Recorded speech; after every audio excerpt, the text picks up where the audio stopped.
Welcome back. ഇന്ന് നമ്മൾ Kerala PSC 2024 ചോദിച്ച ഇന്ത്യൻ ഹിസ്റ്ററിയിലെ മുഴുവൻ ചോദ്യങ്ങളും അതിന്റെ റിലേറ്റഡ് ഫാക്ട്സും ആണ്. അപ്പൊ ഈ ഒരു ക്ലാസ് കണ്ടു കഴിയുമ്പോൾ നിങ്ങൾക്ക് മനസ്സിലാവും PSC ഈ 2024 നമ്മൾ കംപ്ലീറ്റ് ആയിട്ടില്ല, കുറച്ച് മാസങ്ങളായിട്ടുള്ളൂ അല്ലെ. ഇത്രയും നാള് തന്നെ ചില ടോപ്പിക്സ് ആ ടോപ്പിക്കിൽ നിന്ന് തന്നെയാണ് റിപ്പീറ്റ് ചെയ്ത് വീണ്ടും വീണ്ടും അല്ലെങ്കിൽ ആ സ്റ്റേറ്റ്മെന്റ് ഒക്കെ തന്നെയാണ് തിരിച്ചു മറിച്ചൊക്കെ ചോദിച്ചുകൊണ്ടിരിക്കുന്നത് മനസ്സിലാവും. അപ്പൊ വളരെയധികം ഉപകാരപ്പെടുമെന്ന് ഉറപ്പാണ് ഈ ഒരു ക്ലാസ്. അപ്പൊ നമുക്ക് ഒന്നാമത്തെ ചോദ്യം നോക്കാം. ഒന്നാമത്തെ നോക്കിയേ, ശരിയായ ജോഡി കണ്ടെത്തുക. ഇതിൽ ശരിയായിട്ടുള്ള ജോഡി ഏതൊക്കെയാണ്? ആര്യ സമാജം എന്നുള്ളത് രാജാറാം മോഹൻ റോയ് ആണോ? സ്വാമി ദയാനന്ദ സരസ്വതിയാണ് അല്ലെ. സ്വാമി ദയാനന്ദ സരസ്വതിയാണ് ആര്യ സമാജം ഫോം ചെയ്തത്.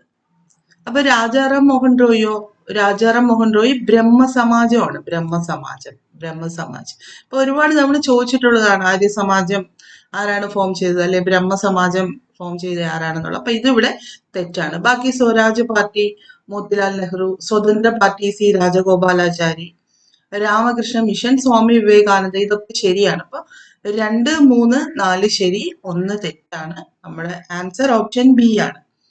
അടുത്ത് നോക്കിയേ, 1.25 കോടി മലയാളികൾ എന്ന ഗ്രന്ഥം രചിച്ചതാരാണ്? ഒരുപാട് തവണ ചോദിച്ചിട്ടുള്ളതാണ്. 1.25 കോടി മലയാളികൾ എന്ന ഗ്രന്ഥം രചിച്ചതാരാണ്? EMS നമ്പൂതിരിപ്പാടാണ്. അതുപോലെ തന്നെ കേരളം മലയാളികളുടെ മാതൃഭൂമി, ഈ ഗ്രന്ഥം രചിച്ചതും EMS നമ്പൂതിരിപ്പാടാണ്. അപ്പൊ 1.25 കോടി മലയാളികൾ എന്നുള്ള ഈ ഒരു ഗ്രന്ഥം രചിച്ചതാരെന്നുള്ള ക്വസ്റ്റ്യൻ ഒരുപാട് തവണ ചോദിച്ചിട്ടുള്ളതാണ്, ഇമ്പോർട്ടന്റ് ആണ്. അടുത്ത ചോദ്യം നോക്കാം. ഇന്ത്യൻ നാഷണൽ കോൺഗ്രസ് ഗാന്ധിജിയുടെ നേതൃത്വത്തിൽ നടത്തിയ അവസാനത്തെ ബഹുജന സമരം ഏതാണ്? അവസാനത്തെ ബഹുജന സമരം ഏതാണ്? ക്വിറ്റ് ഇന്ത്യ സമരമാണ് അല്ലെ. ഗാന്ധിജി INCയുടെ നേതൃത്വത്തിൽ നടത്തിയ അവസാനത്തെ ബഹുജന സമരമാണ് ചോദിച്ചത്. അപ്പൊ ഗാന്ധിജിയുടെ ആദ്യത്തെ സമരം അതും ചോദിക്കാറുണ്ട് അല്ലെ. ഗാന്ധിജിയുടെ ആദ്യത്തെ സമരം ഏതാണ്? ചമ്പാരൻ സത്യാഗ്രഹമാണ്. ചമ്പാരൻ സത്യാഗ്രഹം ഏത് വർഷമായിരുന്നു നടന്നത്? 1917 ആണ്. രണ്ടാമത് നടന്നത് അഹമ്മദാബാദ് മില്ല് സമരമാണ്. അഹമ്മദാബാദ് മിൽ സ്ട്രൈക്ക് ആണ്. അത് ഏത് വർഷമായിരുന്നു? 1918 ഈ അഹമ്മദാബാദ് മിൽ സമരത്തിന് മറ്റൊരു പ്രത്യേകതയും കൂടി ഉണ്ട്. ഗാന്ധിജിയുടെ ആദ്യത്തെ ഫാസ്റ്റ് സ്ട്രൈക്ക് ആണ്, അതായത് പട്ടിണി സമരമാണ്. ഓക്കെ, ഗാന്ധിജിയുടെ ആദ്യത്തെ സമരം ചമ്പാരൻ സത്യാഗ്രഹം 1917 രണ്ടാമത്തേത് അഹമ്മദാബാദ് മിൽ സമരമാണ്, അത് 1918. അതിന് മറ്റൊരു പ്രത്യേകത എന്താണ്? ആദ്യത്തെ ഫാസ്റ്റ് സ്ട്രൈക്ക് ആണ് അല്ലെ, ആദ്യത്തെ പട്ടിണി സമരമാണ് അദ്ദേഹത്തിൻ്റെത്. മൂന്നാമത്തേതാണ് ഹേദ സത്യാഗ്രഹം. ഹേദ സത്യാഗ്രഹവും 1918. ഓക്കെ, ഈ ചമ്പാരൻ എന്നുള്ള സ്ഥലം ഇമ്പോർട്ടന്റ് ആണ്. എവിടെയാണ്? അത് ഗുജറാത്തിലാണ്. ഗുജറാത്ത് അല്ല, ബീഹാറിലാണ്. ചമ്പാരൻ ബീഹാറിലും അഹമ്മദാബാദ് മിൽ സമരം നടന്നതും ഹേദ സത്യാഗ്രഹം നടന്നതും ഗുജറാത്തിലാണ്. രണ്ടും ഗുജറാത്തിലാണ്. ഇനി ഗാന്ധിജി INCക്ക് വേണ്ടി നടത്തിയ ആദ്യത്തെ സമരം ഏതാണ്? INCക്ക് വേണ്ടി നടത്തിയ ആദ്യത്തെ സമരമാണ് നോൺ കോപ്പറേഷൻ മൂവ്മെന്റ്, അതായത് നിസ്സഹകരണ പ്രസ്ഥാനം. അത് ഏത് വർഷമായിരുന്നു? 1920 നിസ്സഹകരണ പ്രസ്ഥാനം. ഇനി അത് കഴിഞ്ഞിട്ട് നടത്തിയതാണെങ്കിലോ സിവിൽ ഡിസൊബീഡിയൻസ് മൂവ്മെന്റ്, അത് INCക്ക് വേണ്ടിയിട്ട് തന്നെയായിരുന്നു. നിയമലംഘന പ്രസ്ഥാനം അല്ലെ, നിയമലംഘന പ്രസ്ഥാനം. അത് 1930 1930 INCക്ക് വേണ്ടി അവസാനം നടത്തിയ സമരമായിരുന്നു നമ്മളിപ്പോ കണ്ടത് ക്വിറ്റ് ഇന്ത്യ സമരം. ഓക്കെ, അടുത്ത ചോദ്യം നോക്കാം. നമ്മളിവിടെ INCയെ കുറിച്ച് പറഞ്ഞല്ലോ. INCയുടെ കുറച്ച് പ്രധാനപ്പെട്ട പോയിന്റ്സ് നമുക്ക് നോക്കാം. എപ്പോഴും ചോദിക്കുന്നതാണ് INCയുടെ ഫസ്റ്റ് മീറ്റിംഗ് നടന്നത് അല്ലെ. ഫസ്റ്റ് മീറ്റിംഗ് എപ്പോഴായിരുന്നു നടന്നത്? 1885 ഫസ്റ്റ് മീറ്റിംഗ് നടന്നത് എവിടെ വെച്ചിട്ടായിരുന്നു? ബോംബെയിൽ വെച്ചിട്ടായിരുന്നു INCയുടെ, ഇന്റർനാഷണൽ കോൺഗ്രസിന്റെ ഫസ്റ്റ് മീറ്റിംഗ് നടന്നത്. പ്രസിഡന്റ് ആരായിരുന്നു? WC ബാനർജി ആയിരുന്നു അല്ലെ. എത്ര ഡെലിഗേറ്റ്സ് ആയിരുന്നു ഉണ്ടായിരുന്നത്? എത്ര പിൻഗാമികൾ ഉണ്ടായിരുന്നു ഇതില്? 72 ഡെലിഗേറ്റ്സ് ആയിരുന്നു. നോക്കി, ഇതിൽ നിന്ന് തന്നെ കുറെ ക്വസ്റ്റ്യൻസ് ഉണ്ട്. അതായത് INCയുടെ ആദ്യ മീറ്റിംഗ് നടന്ന വർഷം ഏതാണ്? അതൊരു ക്വസ്റ്റ്യൻ ആണ്. 1885. നടന്ന സ്ഥലം ബോംബെ. ആരായിരുന്നു പ്രസിഡന്റ്? WC ബാനർജി. എത്ര അംഗങ്ങൾ ഉണ്ടായിരുന്നു? 72. എത്ര ക്വസ്റ്റ്യൻ ആയല്ലേ ഈ ഒരു കാര്യത്തിൽ തന്നെ. രണ്ടാമത്തെ മീറ്റിംഗ് നടന്നത് 1886 സ്ഥലം എവിടെയായിരുന്നു? കൽക്കട്ടയിൽ വെച്ചായിരുന്നു. കൽക്കട്ട. പ്രസിഡന്റ് ആരായിരുന്നു? ദാദാഭായ് നവറോജി ആയിരുന്നു. ദാദാഭായ് നവറോജി ആയിരുന്നു. അടുത്ത മീറ്റിംഗ് നടന്നത് അടുത്ത എല്ലാ മീറ്റിംഗ് ഞാൻ പറയുന്നില്ല, അടുത്ത ഇമ്പോർട്ടന്റ് മീറ്റിംഗ് പറയാം. 1888 മീറ്റിംഗ് നടന്നത് അലഹബാദ് വെച്ചിട്ടാണ്. അലഹബാദ്. ഇതിന്റെ പ്രസിഡന്റ് ജോർജ് യൂൾ ആണ്. George Yule. അപ്പൊ ഈ ഒരു INC-യുടെ മീറ്റിംഗിന്റെ പ്രത്യേകത എന്താണ്? ആദ്യത്തെ നോൺ ഇന്ത്യൻ പ്രസിഡന്റ് ആണ് INC-യുടെ. Okay, first non Indian president. ഇനി അടുത്ത ഇമ്പോർട്ടന്റ് ആയിട്ടുള്ള ഒരു മീറ്റിംഗ് ആണ് 1896 നടന്നത്. കൽക്കട്ടയിൽ വെച്ചിട്ടായിരുന്നു നടന്നത്. ഇതിന്റെ പ്രസിഡന്റ് എന്ന് പറയുന്നത് M സയാനി ആണ്. എന്താണ് ഈ ഒരു മീറ്റിംഗിന്റെ പ്രത്യേകത? വന്ദേ മാതരം ആദ്യമായി ആലപിച്ചത് കൽക്കട്ട സെഷനിലാണ്. 1896 കൽക്കട്ട സെഷനിലായിരുന്നു. ഇനി അടുത്തത് നോക്കാം. അടുത്ത ഇമ്പോർട്ടന്റ് ആയിട്ടുള്ള ഒരു മീറ്റിംഗ് ആണ് 1906 കൽക്കട്ട സെഷൻ, കൽക്കട്ട മീറ്റിംഗ്. ഇതിലെ പ്രസിഡന്റ് നവറോജി, ദാദാഭായ് നവറോജി ആയിരുന്നു. ഇതിന്റെ പ്രത്യേകത എന്തായിരുന്നു? ആദ്യമായി സ്വരാജ്യം അല്ലെങ്കിൽ സ്വരാജ് എന്നുള്ള ഒരു വേർഡ് മെൻഷൻ ചെയ്ത ഒരു മീറ്റിംഗ് ആയിരുന്നു 1906 കൽക്കട്ട സെഷൻ. അടുത്തൊരു ഇമ്പോർട്ടന്റ് ആയിട്ടുള്ള സെഷൻ ആണ് 1907 സൂററ്റ് സെഷൻ. അപ്പൊ സൂററ്റ് സെഷൻ 1907 നടന്നത്. ഇതിന്റെ പ്രസിഡന്റ് രാജ് ബിഹാരി ഘോഷ് ആയിരുന്നു. ഇതിന്റെ പ്രത്യേകത എന്താണ്? INC രണ്ടായി സ്പ്ലിറ്റ് ചെയ്യാണ്. മോഡറേറ്റേഴ്സ് എന്നും എക്സ്ട്രീമിസ്റ്റ് എന്നും, തീവ്രവാദികൾ എന്നും മിതവാദികൾ എന്നും രണ്ടായി സ്പ്ലിറ്റ് ചെയ്ത് കോൺഗ്രസ് സമ്മേളനമാണ് 1907 സൂററ്റ് സമ്മേളനം. സൂററ്റ് സ്പ്ലിറ്റ് നടന്ന സമ്മേളനമാണ്. അടുത്ത 1911 കൽക്കട്ട സമ്മേളനം. ബിഷാൻ നാരായണനായിരുന്നു അതിന്റെ പ്രസിഡന്റ്. എന്താണ് അതിന്റെ ഇമ്പോർട്ടൻസ്? ജനഗണമന ആദ്യമായി ജനഗണമന ആലപിച്ചത് 1911 കൽക്കട്ട സെഷനിലായിരുന്നു. അടുത്ത ഇമ്പോർട്ടന്റ് ആയിട്ടുള്ള ഒരു മീറ്റിംഗ് ആണ് 1917 നടന്നത് കൽക്കട്ടയിൽ വെച്ചിട്ടാണ്. ആനി ബസന്റ് ആയിരുന്നു അതിന്റെ പ്രസിഡന്റ്. ഓക്കെ, എന്താണ് അതിന്റെ പ്രത്യേകത? ഫസ്റ്റ് വുമൺ പ്രസിഡന്റ് ആണ് അല്ലെ. അപ്പൊ ആനി ബസന്റ് പ്രസിഡന്റ് ആയ INC സമ്മേളനം ഏതാണ്? 1917 കൽക്കട്ട സമ്മേളനം. ഇനി INC-യുടെ പ്രസിഡന്റ് ആയ ആദ്യ വനിത എന്ന് ചോദിച്ചു കഴിഞ്ഞാൽ ആനി ബസന്റ് ആണ് കേട്ടോ. 1924 ബെൽഗാം സെഷനിലാണ് മഹാത്മാഗാന്ധി അധ്യക്ഷനായത്. ഒരേ ഒരു സെഷൻ, ഓൺലി സെഷൻ ആണ് INC-യുടെ പ്രസിഡന്റ് ഗാന്ധിജി ആയത്. അപ്പൊ ഗാന്ധിജി INC-യുടെ പ്രസിഡന്റ് ആയ സമ്മേളനം ഏതാണെന്ന് ചോദിച്ചു കഴിഞ്ഞാൽ 1924 ബെൽഗാം സെഷൻ ആണ്. ഇമ്പോർട്ടന്റ് ആണ്. ഇനി 1925 കാൺപൂർ സെഷനിലാണ് സരോജിനി നായിഡു പ്രസിഡന്റ് ആയത്. അതിന്റെ പ്രത്യേകത എന്തായിരുന്നു? ആദ്യത്തെ ഇന്ത്യൻ വുമൺ പ്രസിഡന്റ് ആയ ഒരു INC സമ്മേളനമാണ്. ഇനി 1927 ലാഹോർ സമ്മേളനത്തിലാണ് നെഹ്റു അധ്യക്ഷനായത്. ഇതിലാണ് പൂർണ്ണ സ്വരാജ് എന്ന പ്രമേയം പാസ്സാക്കിയത്. അപ്പൊ ഒരുപാട് തവണ ചോദിച്ചിട്ടുള്ളതാണ് അല്ലെ. പൂർണ്ണ സ്വരാജ് പ്രമേയം പാസ്സാക്കിയ INC സമ്മേളനം ഏതാണ്? 1927 ലാഹോർ സമ്മേളനമാണ്. ഇനി ഇങ്ങനെ ചോദിക്കും, ലാഹോർ സമ്മേളനം നടന്ന വർഷം ഏതാണ്? പൂർണ്ണ സ്വരാജ് പാസ്സാക്കിയ വർഷം ഏതാണ്? പൂർണ്ണ സ്വരാജ് പ്രമേയം പാസ്സാക്കിയ INC സമ്മേളനം നടന്ന സ്ഥലം ഏതാണ്? ലാഹോർ ആണ് അല്ലെ. അതിന്റെ അധ്യക്ഷൻ ആരായിരുന്നു? നെഹ്റു ആയിരുന്നു. ഓക്കെ, ഇനി 1946 അവസാനത്തെ സമ്മേളനം, അതായത് ഇൻഡിപെൻഡൻസ് കിട്ടുന്നതിന് മുമ്പേ ഉള്ള അവസാനത്തെ സമ്മേളനം നടന്നത് മീററ്റിലായിരുന്നു. ആചാര്യ JB കൃപാലിനി ആയിരുന്നു അതിന്റെ പ്രസിഡന്റ്. അതിന്റെ പ്രത്യേകത എന്തായിരുന്നു? നമുക്ക് ഇൻഡിപെൻഡൻസ് കിട്ടുന്നതിന് മുന്നേ ഉള്ള അവസാനത്തെ സമ്മേളനമായിരുന്നു. അപ്പൊ ഇവിടെ പറഞ്ഞ എല്ലാ പോയിന്റ്സും ഇമ്പോർട്ടന്റ് ആണ്, വളരെ ഇമ്പോർട്ടന്റ് ആണ്. അപ്പൊ ഫസ്റ്റ് നമുക്ക് ഒരു പ്രാവശ്യം കൂടെ ഓടിച്ചു നോക്കാം. ഒന്നാമത്തെ സമ്മേളനം നടന്നത് 1985 ബോംബെ സെഷൻ ആണത്. WC ബാനർജി ആയിരുന്നു പ്രസിഡന്റ്. 72 ഡെലിഗേറ്റ്സ് ഉണ്ടായിരുന്നു.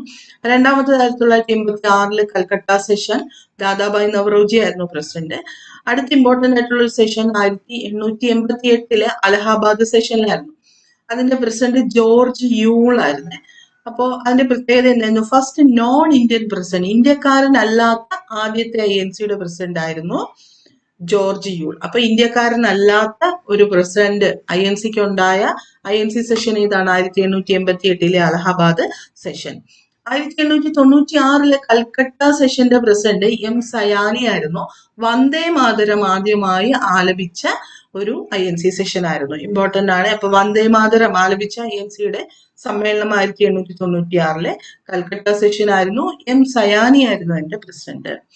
1906 കൽക്കട്ട സെഷന്റെ പ്രസിഡന്റ് ദാദാഭായ് നവറോജി ആയിരുന്നു. എന്താണ് പ്രത്യേകത? First mention the words Swaraj. Swaraj എന്നുള്ള വേർഡ് അല്ലെ, സ്വരാജ് എന്നുള്ള ഒരു വേർഡ് ആദ്യമായി മെൻഷൻ ചെയ്യുകയും അതിനെക്കുറിച്ച് ഡിസ്കസ് ചെയ്യുകയൊക്കെ ചെയ്ത ഒരു സെഷനാണ് 1906 കൽക്കട്ട സെഷൻ. 1907 സൂററ്റിലാണ് INC സമ്മേളനം നടന്നത്. റാഷ് ബിഹാരി ഘോഷ് ആയിരുന്നു അതിന്റെ പ്രസിഡന്റ്. എന്ത് സംഭവിച്ചു? സ്പ്ലിറ്റ് ഉണ്ടായി അല്ലെ? മോഡറേറ്റേഴ്സ് എന്നും എക്സ്ട്രീമിസ്റ്റ് എന്നും മിതവാദികളെന്നും തീവ്രവാദികളെന്നും രണ്ടായി INC-യിലെ നേതാക്കൾ സ്പ്ലിറ്റ് ഉണ്ടായ സമ്മേളനം വളരെ ഇമ്പോർട്ടന്റ് ആണ്. ഇപ്പൊ സൂററ്റ് സ്പ്ലിറ്റ് നടന്ന INC സമ്മേളനം നടന്ന വർഷം ഏതാണ്? 1907. സൂററ്റ് സ്പ്ലിറ്റ് നടന്ന സ്ഥലം ഏതാണ്? സൂററ്റിൽ തന്നെയാണ് അല്ലെ? ആ സമയത്ത് പ്രസിഡന്റ് രാജ് ബിഹാരി ഘോഷ് ആയിരുന്നു. ഇനി 1911 കൽക്കട്ട സമ്മേളനമാണ്. ബിഷാൻ നാരായണനായിരുന്നു അതിന്റെ പ്രസിഡന്റ്.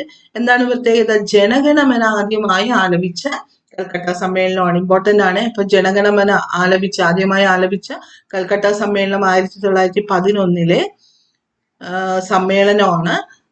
ബിഷാൻ നാരായണനായിരുന്നു അതിന്റെ പ്രസിഡന്റ് എന്ന് പറയും. നമ്മൾ നേരത്തെ വന്ദേ മാതരം കണ്ടല്ലോ, 1986 വന്ദേ മാതരം. 1911 ജനഗണമന ഇമ്പോർട്ടന്റ് ആണ്. അപ്പൊ വന്ദേ മാതരം ആലപിച്ച സെഷനിലെ പ്രസിഡന്റ് M സയാനിയും ജനഗണമന ആദ്യമായി ആലപിച്ച INC സമ്മേളനത്തിന്റെ പ്രസിഡന്റ് ബിഷാൻ നാരായണനും ആണെന്നുള്ള കാര്യം ഓർത്തിരിക്കുക. അടുത്ത ഇമ്പോർട്ടന്റ് ആയിട്ടുള്ള ഒരു സെഷൻ 1917 കൽക്കട്ട സെഷനിലാണ്.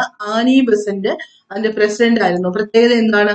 ആദ്യത്തെ INC-യുടെ വുമൺ പ്രസിഡന്റ് ആണ്. ഓക്കെ, ഇതും മുന്നേ ചോദിച്ചിട്ടുള്ളതാണ്, പ്രീവിയസ് ഇയർ ആണ്. അപ്പോൾ INC-യുടെ ആദ്യത്തെ വനിതാ പ്രസിഡന്റ് ആരായിരുന്നു? ആനി ബെസന്റ് ആയിരുന്നു. ഏത് സമ്മേളനത്തിനായിരുന്നു അധ്യക്ഷത വഹിച്ചത്? 1917 കൽക്കട്ട സെഷനിലായിരുന്നു. അടുത്ത 1924 ബെൽഗാം സെഷനിലാണ് മഹാത്മാഗാന്ധി ആദ്യമായി പ്രിസൈഡ് ചെയ്ത് പ്രസിഡന്റ് ആയത്. അപ്പൊ ഗാന്ധിജി അധ്യക്ഷത വഹിച്ച ഒരേ ഒരു സമ്മേളനമേ ഉള്ളൂ, INC-യുടെ സമ്മേളനമേ ഉള്ളത് 1924 ബെൽഗാം സെഷൻ ആണെന്നുള്ള കാര്യം ഓർത്തിരിക്കാൻ മറന്നുപോയത് ഇമ്പോർട്ടന്റ് ആണ്. അടുത്ത 1925 കാൺപൂർ സമ്മേളനത്തിലാണ് സരോജിനി നായിഡു INC-യുടെ അധ്യക്ഷയായത്. ഓക്കെ, അതിന്റെ പ്രത്യേകത എന്താണ്? ആദ്യത്തെ ഒരു ഇന്ത്യൻ വുമൺ INC-യുടെ അധ്യക്ഷയായ സമ്മേളനമാണ്. ആനി ബെസന്റ് ഇന്ത്യൻ വുമൺ അല്ല അല്ലെ? അപ്പൊ ആദ്യമായി INC-യുടെ ഒരു വനിതാ പ്രസിഡന്റ് ആരാണെന്ന് ചോദിച്ചു കഴിഞ്ഞാൽ ആനി ബെസന്റ് ആണ്. ഇന്ത്യക്കാരിയായ INC-യുടെ വനിതാ പ്രസിഡന്റ് ആരാണ്? സരോജിനി നായിഡു ആണ്. അത് ഏത് സെഷനാണ്? കാൺപൂർ സെഷൻ 1925.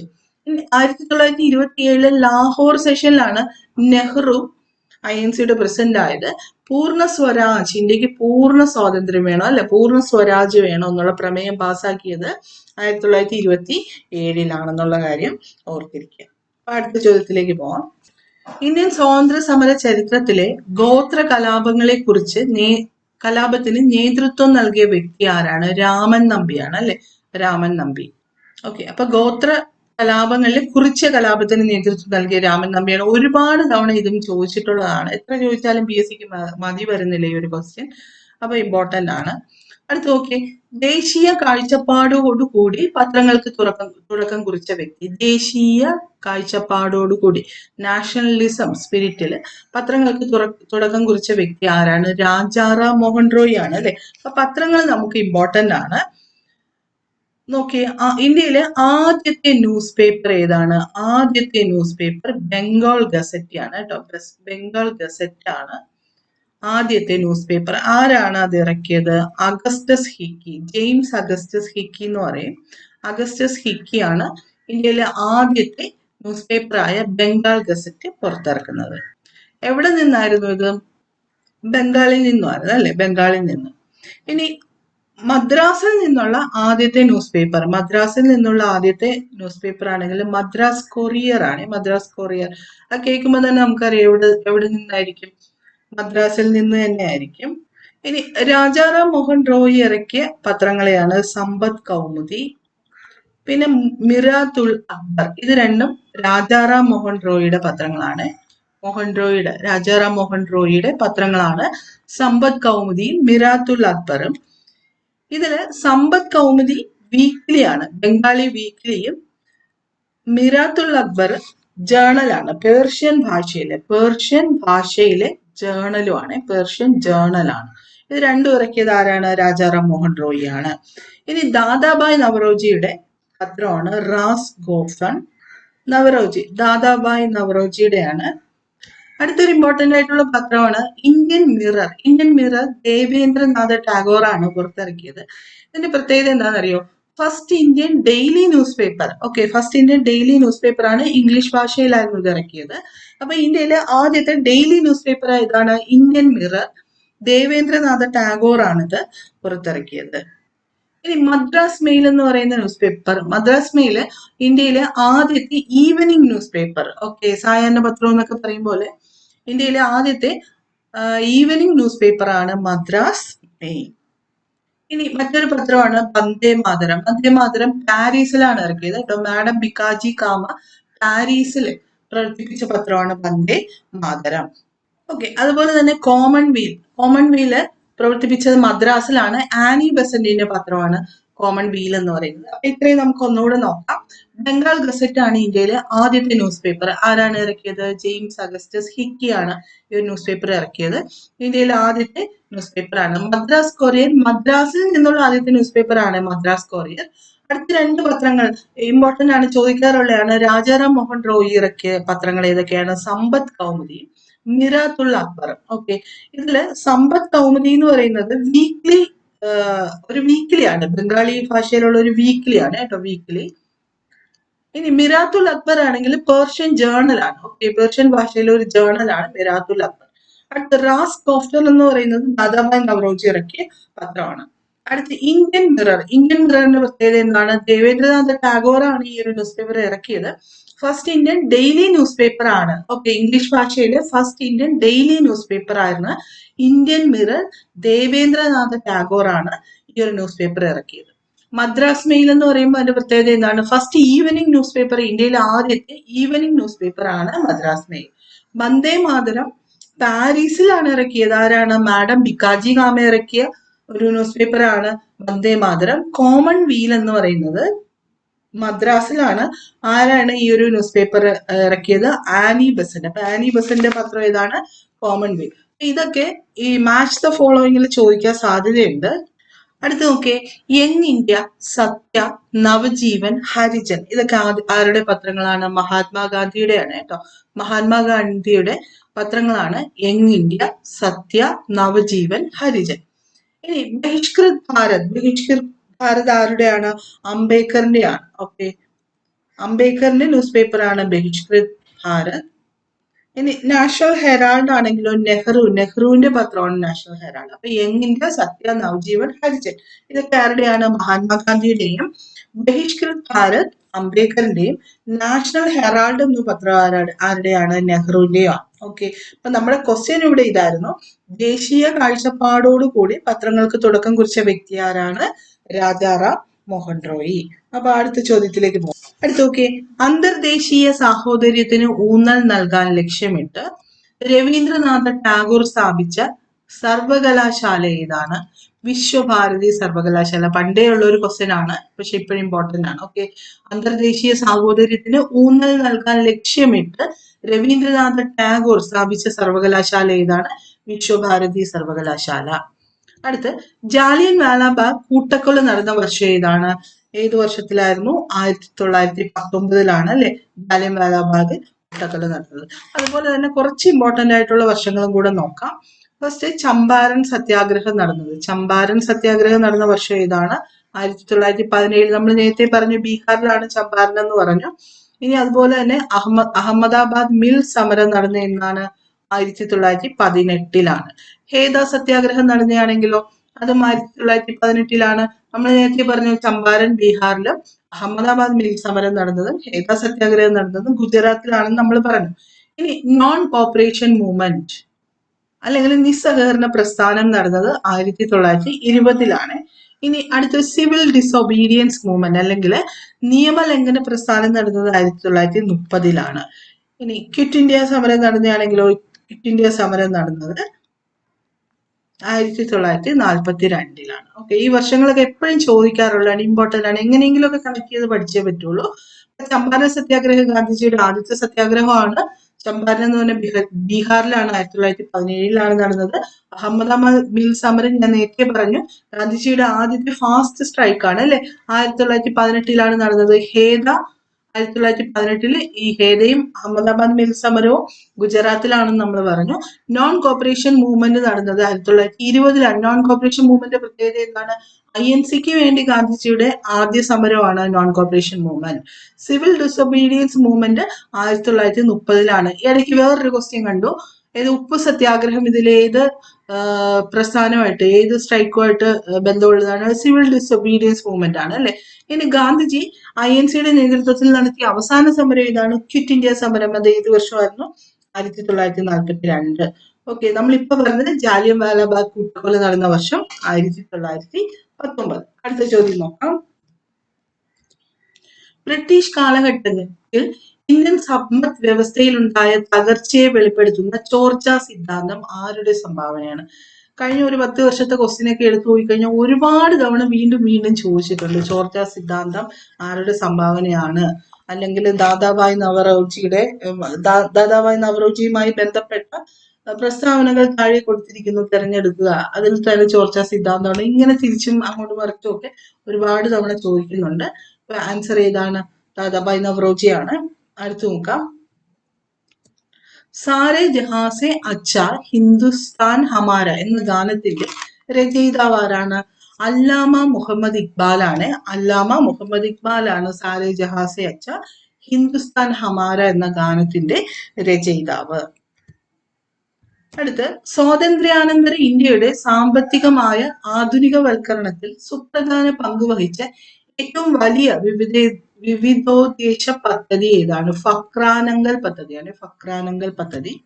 അടുത്ത്, ഏതൊരു ഇന്ത്യക്കാരനെയും വാറന്റ് ഇല്ലാതെ അറസ്റ്റ് ചെയ്യാമെന്ന ബ്രിട്ടീഷുകാരി നിയമത്തിന്റെ പേരെന്തായിരുന്നു? റൗലറ്റ് ആക്ട് ആണ്. Rowlatt act.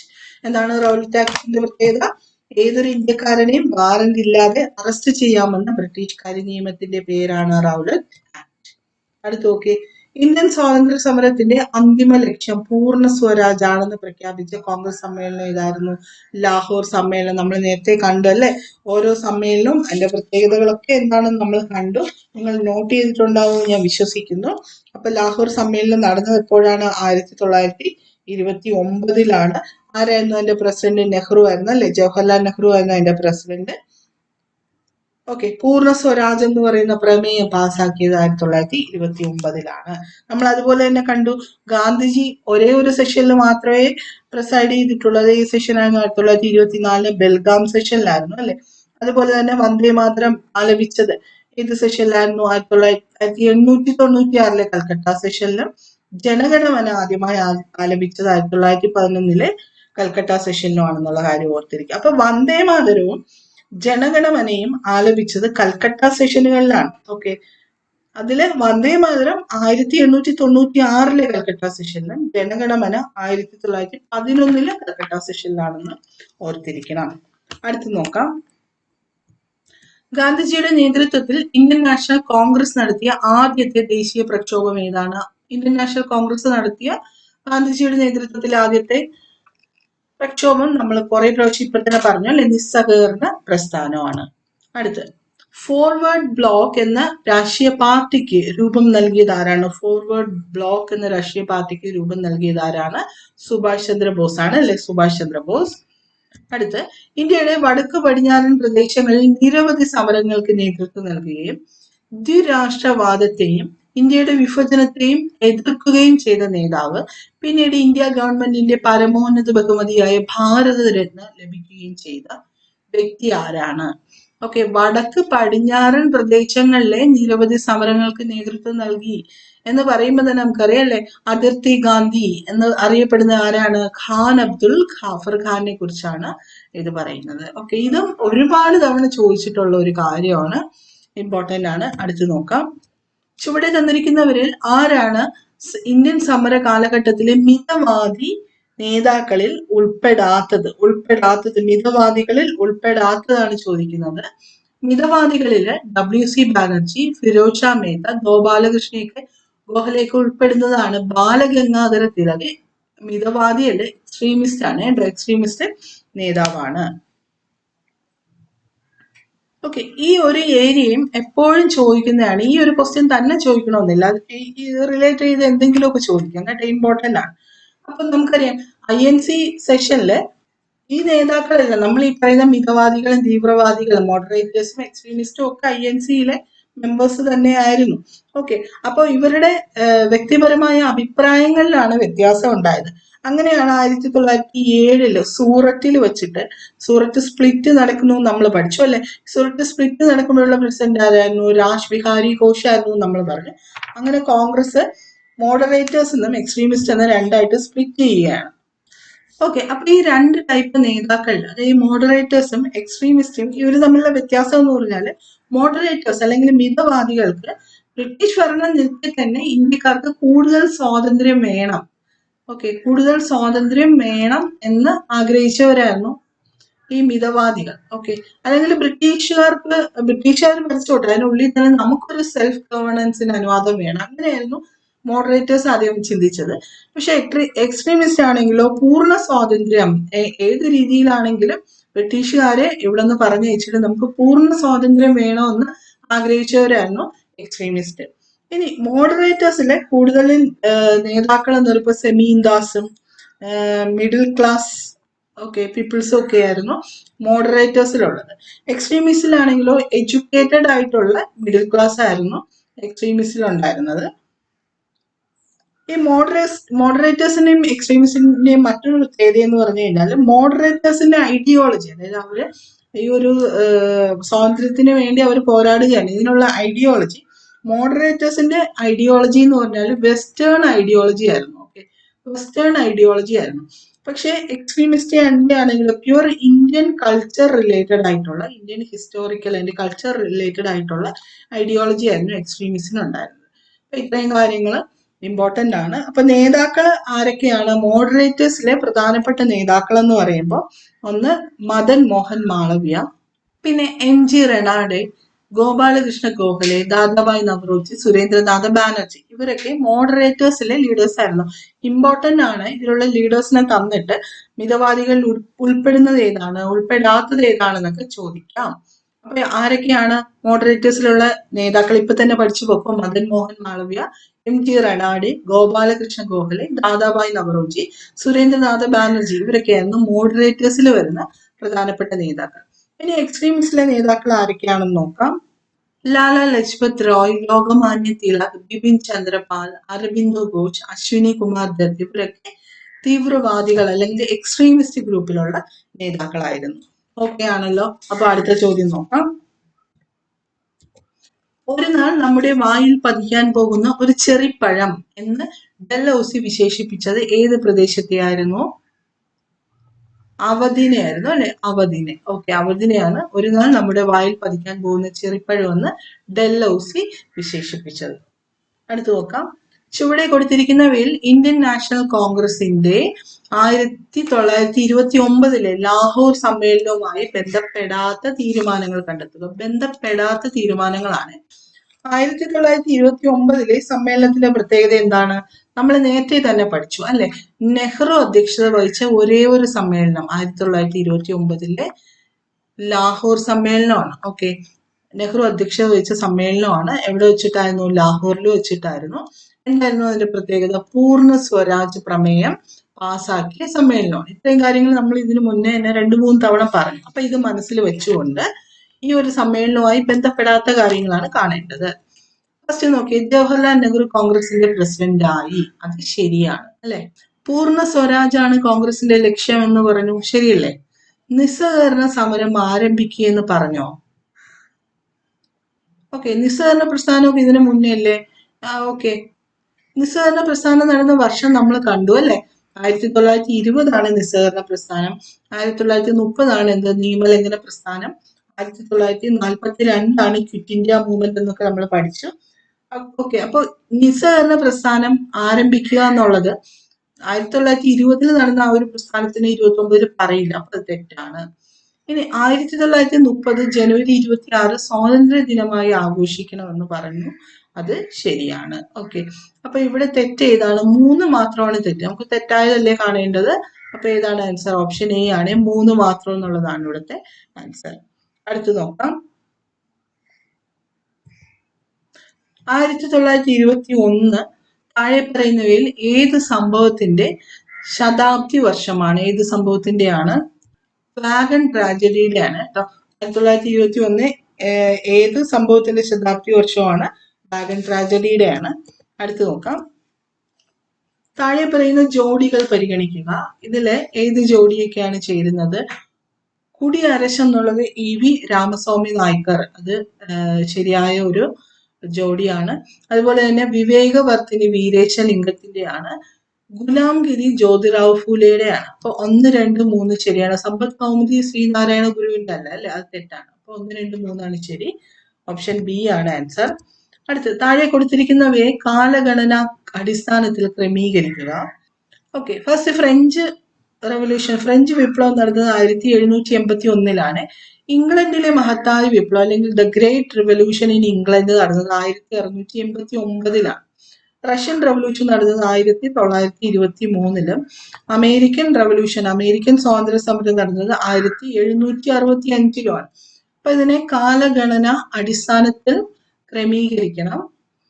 നമുക്കറിയാം, നമ്മൾ വേൾഡ് ഹിസ്റ്ററി പഠിക്കുമ്പോൾ തന്നെ ഫസ്റ്റ് പഠിക്കുന്നത് എന്താണ്? The great revolution in England അല്ലെ, ഇംഗ്ലണ്ടിലെ മഹത്തായ വിപ്ലവം. അത് പഠിച്ചിട്ട് നമ്മൾ എന്തോ പഠിക്കുന്നത്? നമ്മൾ പഠിക്കുന്നത് അമേരിക്കൻ സ്വാതന്ത്ര്യ സമരമാണ് അല്ലെ. അത് കഴിഞ്ഞല്ലേ ഫ്രഞ്ച് വിപ്ലവം, റഷ്യൻ വിപ്ലവം, ചൈനീസ് വിപ്ലവം ഒക്കെ പഠിക്കുന്നത്. അത് വെച്ച് തന്നെ നമുക്ക് മനസ്സിലാവില്ലേ ഇംഗ്ലണ്ടിലെ മഹത്തായ വിപ്ലവമാണ് ആദ്യത്തേത്. അപ്പൊ 2 ആണ് ആദ്യത്തേത്. ഇവിടെ 2 ഓപ്ഷൻ വരുന്നത് സിയിലും ബിയിലും ആണ്. മറ്റേ 2 വെട്ടിക്കളയാം. ഓക്കെ, അപ്പൊ 2 ഓപ്ഷൻ കിട്ടി. ഇനി വർഷം അറിയില്ലെങ്കിൽ നമുക്ക് ഈ ഒരു ആൻസർ ഈ ഒരു രീതിയിൽ കണ്ടുപിടിക്കാൻ പറ്റും. നമ്മൾ ഇംഗ്ലണ്ടിലെ മഹത്തായ വിപ്ലവം പഠിച്ചിട്ട് നേരെ പോകുന്ന അമേരിക്ക വിപ്ലവത്തിൽ അല്ലെ. ഇപ്പൊ 2 കഴിഞ്ഞ് 4 കണ്ടോ, ഓപ്ഷൻ സി ആണ് ആൻസർ.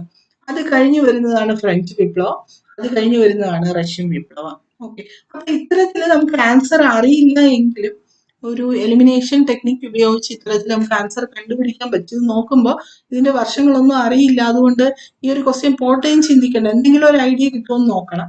അടുത്ത ചോദ്യം നോക്കാം. ചുവടെ തന്നിരിക്കുന്നവയിൽ 1857 ഒന്നാം സ്വാതന്ത്ര്യ സമരവുമായി ബന്ധപ്പെട്ട തെറ്റായ പ്രസ്താവന ഏതാണ്? തെറ്റായതാണ് കണ്ടുപിടിക്കാനുള്ളത്. ഫൈസാബാദിൽ വിപ്ലവം നയിച്ചത് നവാബ് വാജിദ് അലി ആണെന്നുള്ളതാണ്. അത് തെറ്റാണ്. ഫൈസാബാദിൽ ഇദ്ദേഹമല്ല. ലക്നൌവിൽ വിപ്ലവം നയിച്ചത് മൗലവി അഹമ്മദുള്ളയാണെന്നുള്ളതാണ്. അതും തെറ്റാണ്. ബീഗം ഹസ്രത്ത് മകളൊക്കെയാണ് നയിച്ചത്, അതും തെറ്റാണ്. ബീഹാറിലെ അറയിൽ വിപ്ലവം നയിച്ചത് കൻവർ സിംഗ് ആണ്. ഓക്കെ, ബീഹാറിൽ നയിച്ചത് അദ്ദേഹമാണ്, കൻവർ സിംഗ് ആണ്, ശരിയാണ്. ബറേലിയിൽ വിപ്ലവം നയിച്ചത് ഖാൻ ബഹദൂർ ആണെന്നുള്ളത് ശരിയാണ്. അപ്പൊ നമുക്കിവിടെ തെറ്റായി പോയതല്ലേ കാണേണ്ടത്? 1ഉം 2ഉം തെറ്റാണ്. ഓപ്ഷൻ എ ആണ് ആൻസർ. അപ്പൊ ഈ ഒരു ക്വസ്റ്റ്യൻ നിങ്ങളൊന്ന് ചിന്തിച്ചു നോക്കി. ഈ ഒരു ക്വസ്റ്റ്യൻ ഇതുമായി റിലേറ്റ് ചെയ്ത് ഒരുപാട് തവണ ചോദിച്ചിട്ടുണ്ട്. അപ്പൊ ഇപ്പൊ തന്നെ ഇത് ഏതൊക്കെ നേതാക്കന്മാര് ഏതൊക്കെ സ്ഥലത്താണ് 1857 സ്വാതന്ത്ര്യ സമരം നയിച്ചതെന്ന് നമുക്കൊന്ന് പഠിച്ചു പോവാം. ഓക്കെ, ഡൽഹിയിലെ വിപ്ലവം നയിച്ചത് ബഹദൂർ ഷാ സെക്കൻഡും ജനറൽ ഭക്തിഖാനുമാണ്. ആരൊക്കെയാണ്? ഡൽഹിയിലെ ബഹദൂർ ഷാ സെക്കൻഡും ജനറൽ ഭക്തിഖാനുമാണ്. ലക്നൌവിലാണെങ്കിൽ ബീഗം ഹസ്രത്ത് മകളും അഹമ്മദുള്ളയാണ്. നമ്മുടെ ക്വസ്റ്റ്യൻ ലക്നൗ ആയിരുന്നു തോന്നുന്നു അല്ലെ. ഓക്കെ, അപ്പൊ ലക്നൌവിലെ ബീഗം ഹസ്രത്ത് മകളും അഹമ്മദുള്ളയാണ് 1857 വിപ്ലവത്തിന് നേതൃത്വം നയിച്ചത്. കാൺപൂറിൽ ഒരുപാട് തവണ ചോദിച്ചിട്ടുണ്ട്. കാൺപൂറിൽ ആരാണ് വിപ്ലവം നയിച്ചത്? നാനാ സാഹിബും താന്തിയ തോപ്പിയാണ്. ഓക്കെ, നാനാ സാഹിബ് താന്തിയ തോപ്പിയാണ്. ഝാൻസിയിലാണെങ്കിലോ റാണി ലക്ഷ്മിഭായി ആണ്. ബീഹാറിൽ കൻവർ സിംഗ് ആണ്. രാജസ്ഥാനിലാണെങ്കിലോ ഹർദയാൽ സിംഗും ജയ് ദയാൽ സിംഗുമാണ്. രാജസ്ഥാനിൽ ആരൊക്കെയാണ്? ഹർദയാൽ സിംഗും ജയ് ദയാൽ സിംഗുമാണ്. അസമിലാണെങ്കിലോ മണിറാം ദത്തയാണ്, മണിറാം ദത്ത. ഒറീസയിലാണെങ്കിലോ സുരേന്ദ്ര ഷാഹിയും ഉജ്വൽ ഷാഹിയും. ഇപ്പൊ ഡൽഹിയിൽ ബഹദൂർ ഷാ സെക്കൻഡും ജനറൽ ഭക്താനും, ലക്നൌവിൽ ബീഗം ഹസ്രത്ത് മഹൽ അഹമ്മദുള്ളയും, കാൺപൂരിൽ നാനാ സാഹിബും താന്തിയ തോപ്പിയും, ഝാൻസിയിലാണെങ്കിലോ റാണി ലക്ഷ്മിഭായിയും, ബീഹാറിൽ കൻവർ സിംഗും, രാജസ്ഥാനിൽ ഹർദയാൽ സിംഗും ജയദയാൽ സിംഗും, അസമിൽ മണിറാം ദത്തയും, ഒറീസയിലാണെങ്കിലോ സുരേന്ദ്ര ഷാഹിയും ഉജ്വൽ ഷാഹിയാണെന്ത് 1857 വിപ്ലവത്തിന് നേതൃത്വം നയിച്ചത്. അപ്പൊ ഇനി അടുത്ത ക്വസ്റ്റ്യനിലോട്ട് പോവാം. ചുവടെ തന്നിരിക്കുന്നവയിൽ ശരിയായ ജോഡികൾ കണ്ടെത്തുക. ശരിയായതാണ് കാണേണ്ടത്. നാഗ്പൂർ സമ്മേളനം നിസ്സഹകരണ പ്രസ്ഥാനം ആരംഭിച്ചു. ബോംബെ സമ്മേളനത്തിലെ പൂർണ്ണ സ്വരാജ് പ്രമേയം, ലാഹോറിലെ ക്വിറ്റ് ഇന്ത്യ പ്രമേയം, സൂറത്ത് സമ്മേളനത്തിൽ INCയുടെ വിഭജനം. ഇതിൽ ഏതൊക്കെയാണ് ശരിയായിട്ടുള്ളത് ഒന്ന് നോക്കിയേ. സൂററ്റിൽ വെച്ചിട്ടാണ് INC യുടെ സ്പ്ലിറ്റ് നടന്നതെന്ന് നമുക്കൊക്കെ അറിയാം അല്ലെ, 4. അപ്പൊ 4 ഇല്ലാത്തതൊക്കെ തെറ്റാണ്. 4 നമുക്കിവിടെ ആവശ്യമാണ് അല്ലെ. ഇവിടെ നോക്കിയേ, ഇവിടെ 4 ഇല്ല, ഇവിടെ 4 ഇല്ല, അത് രണ്ടും പോയി. ഓക്കെ, 4 ഉള്ളത് സിയിലും ഡിയിലും മാത്രം. നാഗ്പൂർ സമ്മേളനത്തിലാണ് നിസ്സഹകരണ പ്രസ്ഥാനം ആരംഭിച്ചത്, ശരിയാണ്. ഓക്കെ, പൂർണ്ണ സ്വരാജ് പ്രമേയം പാസാക്കിയത് എപ്പോഴാണ്? നമ്മൾ ഇതിനു മുന്നേ തന്നെ കുറെ തവണ പറഞ്ഞു. ഇപ്പോഴാണ് നെഹ്റു അധ്യക്ഷത വഹിച്ച ലാഹോർ സമ്മേളനത്തിലാണ് അല്ലെ പൂർണ്ണ സ്വരാജ് പ്രമേയം പാസ്സാക്കിയത്. അപ്പൊ 2 വേണ്ട. ഈ 2 വേണ്ടെന്ന് ചിന്തിച്ചാൽ തന്നെ നമുക്ക് ആൻസർ കിട്ടും. ഇതില് 2 ഉണ്ട്, ഇതില് 2 ഉണ്ട്. ഓക്കെ, നമുക്ക് ഇങ്ങനെ ക്യാൻസൽ ചെയ്യാൻ പറ്റും. അപ്പൊ നമുക്കിവിടെ 1ഉം 4ഉം ആണ് ശരിയായിട്ടുള്ളത്. ഓപ്ഷൻ ഡി ആണ് ഇവിടുത്തെ ആൻസർ. അടുത്ത് നോക്കി, ഇന്ത്യൻ നാഷണൽ കോൺഗ്രസിന്റെ 1929 ലാഹോർ സമ്മേളനത്തെ കുറിച്ച് ശരിയായ പ്രസ്താവന ഏതാണ്? ഇങ്ങനെ ഒരു ക്വസ്റ്റ്യൻ മുന്നേ കണ്ടു അല്ലെ. ലാഹോർ സമ്മേളനത്തെ കുറിച്ച് 2024 തന്നെ എത്ര പ്രാവശ്യം ചോദിച്ചു എന്നൊന്ന് ആലോചിച്ച് നോക്കിയേ. ഓക്കെ, അപ്പൊ ഈ INC സമ്മേളനങ്ങൾ വളരെയധികം ഇമ്പോർട്ടന്റ് ആണ്. ഓരോ INC സമ്മേളനവും അത് നടന്ന സ്ഥലവും അതിന്റെ പ്രസിഡന്റും വർഷവും പ്രത്യേകതകൾ എന്തൊക്കെയായിരുന്നു നമ്മൾ ഡീറ്റെയിൽ ആയിട്ട് പറഞ്ഞു. ഓക്കെ, നിങ്ങൾ അത് എഴുതിയെടുത്തിട്ടുണ്ടെന്ന് ഞാൻ കരുതുന്നു. ഇല്ലെങ്കിൽ ബാക്ക് പോയിട്ട് തീർച്ചയായും എഴുതിയെടുത്ത് റിവിഷൻ ചെയ്യണം. അത്രയധികം ഇമ്പോർട്ടന്റ് ആണ്. ഇവിടെ നോക്കിയേ, 1929 ലാഹോർ സമ്മേളനം, നമുക്ക് എന്തൊക്കെ അറിയാം ലാഹോർ സമ്മേളനത്തെ കുറിച്ച്? 1929 നടന്നു എന്നറിയാം. നെഹ്റു ആണ് അധ്യക്ഷത വഹിച്ചു എന്നറിയാം. ലാഹോറിൽ വെച്ചാണ് അത് നടന്നതെന്ന് അറിയാം. പിന്നെ നമുക്ക് എന്തൊക്കെ അറിയാം? പൂർണ്ണ സ്വരാജ് പ്രമേയം പാസാക്കി എന്നറിയാം. പൂർണ്ണ സ്വരാജ് പ്രമേയം പാസാക്കി എന്നറിയാം. പിന്നെ 1930 ജനുവരി 26 സ്വാതന്ത്ര്യ ദിനമായി ആഘോഷിക്കണമെന്ന് പറഞ്ഞു. അത് നമ്മൾ നേരത്തെ ഒരു പോയിന്റ് കണ്ടു. ആ ഒരു അഡീഷണൽ പോയിന്റ് നിങ്ങൾ ആഡ് ചെയ്തോണം. 1930 ജനുവരി 26 സ്വാതന്ത്ര്യ ദിനമായി ആചരിക്കണമെന്നും നമ്മൾ കണ്ടു. അപ്പൊ ഇത്രയും പോയിന്റ്സ് നമുക്കറിയാം. അത് വെച്ചിട്ട് നമുക്ക് ഇതിൽ നിന്ന് ഏതാണ് ശരിയായ പ്രസ്താവനകൾ കണ്ടുപിടിക്കാൻ നോക്കാം. ഇന്ത്യൻ സ്വാതന്ത്ര്യ സമരത്തിന്റെ അന്തിമ ലക്ഷ്യം പൂർണ്ണ സ്വരാജ് ആണെന്ന് പ്രഖ്യാപിച്ചു. ആണ് അല്ലെ, പൂർണ്ണ സ്വരാജ് ഡിക്ലെയർ ചെയ്ത ഒരു സമ്മേളനമാണ്, ശരിയാണ്. അപ്പൊ 1 ശരിയാണ് ഇവിടെ. ഗാന്ധിജിയുടെ നേതൃത്വത്തിൽ സിവിൽ നിയമലംഘന പ്രക്ഷോഭം ആരംഭിച്ചു. ഓക്കെ, സിവിൽ നിയമലംഘന പ്രക്ഷോഭം ആരംഭിച്ച എപ്പോഴാണ്? നമ്മൾ നേരത്തെ കണ്ടു. നോൺ കോപ്പറേഷൻ മൂവ്മെന്റ് അല്ലെങ്കിൽ നിസ്സഹകരണ പ്രസ്ഥാനം 1920 സിവിൽ ഡിസോബീഡിയൻസ് 1930 ആരംഭിച്ചതെന്ന് കണ്ടു. 29 കാര്യമല്ലേ. ഓക്കെ, അപ്പോ ഗാന്ധിജിയുടെ നേതൃത്വത്തിൽ സിവിൽ ഡിസോബീഡിയൻസ് ആരംഭിച്ചത് ഈ ഒരു സമയത്തല്ല, തെറ്റാണ്. നോക്കിയേ, 2 ഇവിടെ വേണ്ട. നമുക്ക് കൃത്യമായി അറിയാം 2 ഇവിടെ വേണ്ട. അപ്പൊ 2 ഉള്ള എല്ലാത്തിനെയും വെട്ടിക്കളയാം. ഓക്കെ, 1 നമുക്ക് ആവശ്യമാണ്. ഓക്കെ, 1 നമുക്ക് സ്ട്രിക്റ്റ്ലി നമുക്ക് അറിയാന്നുള്ള കാര്യമാണ്. അപ്പൊ 1 ഇതിലും മാത്രമേ ഉള്ളൂ. അതുകൊണ്ട് തന്നെ നമുക്ക് എല്ലാ പോയിന്റ്സും അറിയില്ലെങ്കിലും എലിമിനേഷൻ ടെക്നിക്ക് ഉപയോഗിച്ച് നമ്മുടെ ആൻസറിലോട്ട് നമ്മൾ എത്തി. ഓക്കെ, ഇത്തരത്തില് നമുക്ക് എല്ലാ പോയിന്റ്സും അറിയണമെന്നൊന്നും ഇല്ല. അറിയാന്നുള്ളത് വെച്ചിട്ട് എലിമിനേറ്റ് ചെയ്ത ആൻസറിലോട്ട് പോകാൻ പറ്റും. ഇവിടെ നോക്കിയ സുഭാഷ് ചന്ദ്രബോസ് ആയിരുന്നു ലാഹോർ സമ്മേളനത്തിന്റെ അധ്യക്ഷൻ? അല്ല, ആരായിരുന്നു? നെഹ്റു ആയിരുന്നു. എത്ര തവണ ഇത് 2024 ക്വസ്റ്റ്യൻസ് മാത്രമാണ് ഞാൻ ഈ ക്ലാസ്സിൽ പറയുന്നത്. 2024 തന്നെ എത്ര തവണ ഈ INC സമ്മേളനത്തെ കുറിച്ച് ചോദിച്ചു എന്ന് നിങ്ങൾക്ക് ഈ ഒരു ക്ലാസ് കണ്ടാൽ മനസ്സിലാവും അല്ലെ. അപ്പൊ നമ്മുടെ ആൻസർ ഇവിടെ ഏതാണ്? ഓപ്ഷൻ എ, 1 മാത്രമാണ് നമ്മുടെ ആൻസർ. അടുത്ത ക്വസ്റ്റ്യനിലോട്ട് പോവാം. ഇതിൽ നിന്ന് തെറ്റായ ജോഡിയാണ് കാണേണ്ടത്. തെറ്റായ ജോഡി ഏതൊക്കെയാണെന്ന് നോക്കാം. ശരി ഏതാണ്, തെറ്റ് ഏതാണെന്ന് നമുക്ക് നോക്കാം. നോക്കിയേ, അഭിനവ് ഭാരത് സൊസൈറ്റി VD സവർക്കർ ശരിയാണ്. ഗദർ പാർട്ടി ലാല ഹർദയാൽ ശരിയാണ്.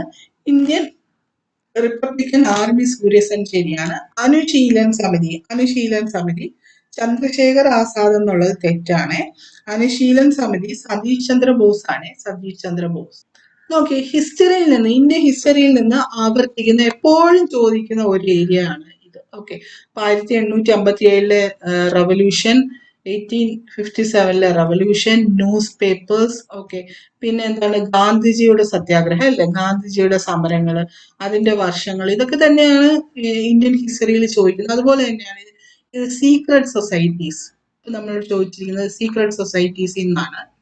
ഇതും വളരെ ഇമ്പോർട്ടന്റ് ആയിട്ടുള്ള ഒരു ഏരിയ ആണ്. ഓക്കെ, ഈ സീക്രട്ട് സൊസൈറ്റീസിനെ കുറിച്ച് പറയുമ്പോൾ എന്തിനാണ് സീക്രട്ട് സൊസൈറ്റീസ് ഓരോ നേതാക്കന്മാരന്ന് നടത്തിയെന്നുള്ള കാര്യം എന്തിനായിരുന്നു? Resist British rule. Okay, British റൂളിന് റെസിസ്റ്റ് ചെയ്യുക, തടയുക.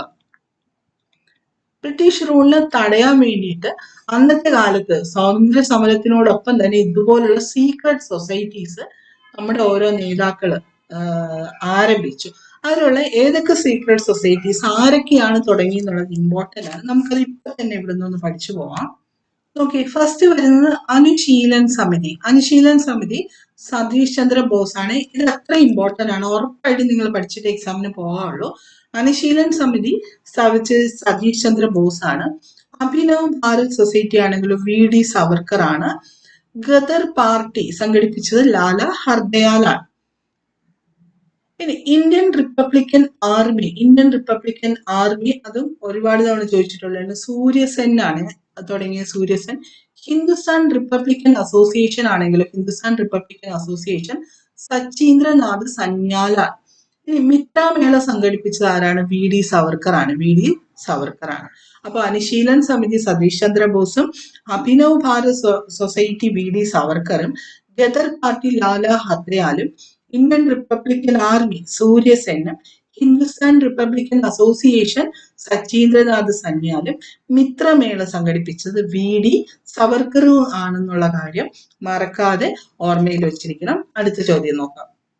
അടുത്ത നോക്കി, ശാശ്വത ഭൂനികുതി വ്യവസ്ഥയെ കുറിച്ചുള്ള ശരിയായ പ്രസ്താവന ഏതാണ്? ശാശ്വത ഭൂനികുതി വ്യവസ്ഥ, ഇതും നമ്മൾ നേരത്തെ പറഞ്ഞ 1857 റിവോൾട്ടും ന്യൂസ് പേപ്പേഴ്സും ഓക്കെ ഈ സീക്രട്ട് സൊസൈറ്റീസ് ഒക്കെ പോലെ തന്നെ ചോദിക്കുന്ന ഇമ്പോർട്ടന്റ് ആയിട്ടുള്ള ഒരു ഏരിയ ആണ് ശാശ്വത ഭൂനികുതി വ്യവസ്ഥ. ഇതിനെക്കുറിച്ചുള്ള ശരിയായ പ്രസ്താവനയാണ് കാണേണ്ടത്. അപ്പൊ ഏതൊക്കെയാണ് ശരി തെറ്റ് നോക്കാം. ശാശ്വത ഭൂനികുതി വ്യവസ്ഥയിൽ ഒരു പ്രദേശത്തെ നികുതി പിരിച്ചെടുത്തിരുന്നത് സെമീന്ദാർ ആയിരുന്നു. ഓക്കെ, ഈ ഒരു സിസ്റ്റത്തിന് സെമീന്ദാരി സിസ്റ്റം എന്നൊക്കെ പറയാറുണ്ട്. അതുകൊണ്ട് തന്നെ ഈ ഒരു കാര്യം ശരിയാണ്. അടുത്ത്, ശാശ്വത ഭൂനികുതി വ്യവസ്ഥ വടക്ക് പടിഞ്ഞാറൻ ഇന്ത്യയിലാണ് നടപ്പിലാക്കി എന്നുള്ളത് തെറ്റാണ്. ഓക്കെ, ഇത് കിഴക്ക് പടിഞ്ഞാറൻ ഇന്ത്യയിലായിരുന്നു. കേട്ടോ, തെറ്റാണ്. കോൺവാലിസ് പ്രഭു ഗവർണർ ജനറൽ ആയിരുന്ന കാലത്താണ് ശാശ്വത ഭൂനികുതി വ്യവസ്ഥ നടപ്പിലാക്കി. കോൺവാലിസ് പ്രഭുവിന്റെ കാലത്താണ്. ശരിയാണ്. അപ്പൊ നമുക്ക് 1ഉം 3ഉം ശരി, 2 തെറ്റാണ്. ശരിയായിട്ടുള്ളതല്ലേ കാണേണ്ടത്? 1ഉം 3ഉം ശരി. ഓപ്ഷൻ സി ആണ് ആൻസർ. ഇവിടെ നോക്കി, നമ്മുടെ ലാൻഡ് റവന്യൂ സിസ്റ്റം പ്രധാനമായും 3 തരത്തിലുള്ള സിസ്റ്റംസ് ആയിരുന്നു നമുക്കുണ്ടായിരുന്നത്.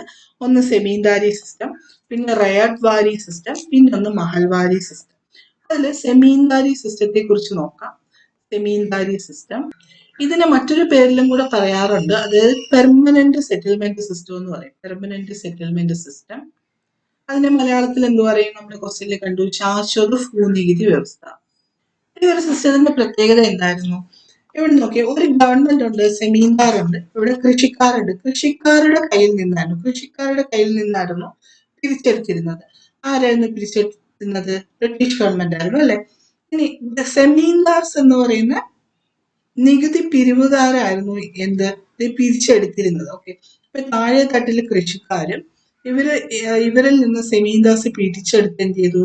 ബ്രിട്ടീഷ് ഗവൺമെന്റിന് കൊടുത്തു. ഓക്കെ, അപ്പൊ ഇവർ പിരിച്ചെടുക്കുന്ന മുഴുവൻ തുകയും ബ്രിട്ടീഷിന് കൊടുക്കില്ല. ഇപ്പൊ ബ്രിട്ടീഷ് നികുതി 10% എന്ന് പറഞ്ഞാൽ ഇവർ 15% പിരിച്ചെടുത്തിട്ട് അതില് 10% കൊടുത്തിട്ട് ബാക്കി ഇവര് എടുക്കും. അങ്ങനെ ഇവർ ഇഷ്ടമുള്ളതൊക്കെ പിരിച്ചെടുക്കാൻ തുടങ്ങി പിന്നീട്.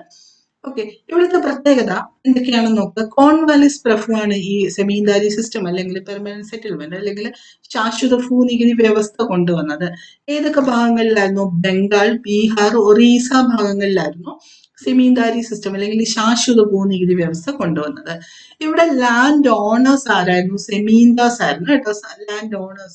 ലാൻഡ് ഓണേഴ്സ് ഇവിടെ സെമീന്ദാസ് ആയിരുന്നു. രണ്ടാമത്തെ ഒരു ടൈപ്പ് ഭൂനികുതി വ്യവസ്ഥയാണ് റയട്ട് വാരി സിസ്റ്റം എന്ന് പറഞ്ഞാൽ. റയട്ട് വാരി സിസ്റ്റം ഇതിന്റെ പ്രത്യേകത എന്തൊക്കെയാണ്? തോമസ് മുൺറോ ആണ് ഈ ഒരു സിസ്റ്റം കൊണ്ടുവന്നത്. ഏത് ഭാഗത്തായിരുന്നു? സൗത്ത് ഇന്ത്യയിലായിരുന്നു. സൗത്ത് ഇന്ത്യയിലെ മദ്രാസ്, ബോംബെ, കൂർഗ് ഭാഗങ്ങളിലൊക്കെ ആയിരുന്നു റൈറ്റ് വാരി സിസ്റ്റം കൊണ്ടുവന്നത്. ഇവിടെ ലാൻഡ് ഓണേഴ്സ് ആരായിരുന്നു? പെസൻസ് തന്നെയായിരുന്നു, കൃഷിക്കാർ തന്നെയായിരുന്നു ഇവിടുത്തെ land owners. British directly collected from peasants. Okay, ബ്രിട്ടീഷുകാര് പെസൻസിൽ നിന്റെ കയ്യിൽ നിന്ന് ഡയറക്ട്ലി കളക്ട് ചെയ്യുമായിരുന്നു. നമ്മൾ നേരത്തെ കണ്ടു ലാൻഡ് ഓണേഴ്സ് ആരായിരുന്നു? സെമീന്ദാസ് ആയിരുന്നു ലാൻഡ് ഓണേഴ്സ് അല്ലെ. ഇവിടെ റയട്ട് വാരി സിസ്റ്റം വന്നപ്പോ എന്ത് ചെയ്തു? ലാൻഡ് ഓണേഴ്സ് പെസൻസ് തന്നെയാണ്. ബ്രിട്ടീഷുകാർ ലാൻഡ് ഓണേഴ്സിന്റെ കയ്യിൽ നിന്നും ഡയറക്ട്ലി ടാക്സ് കളക്ട് ചെയ്യുമായിരുന്നു.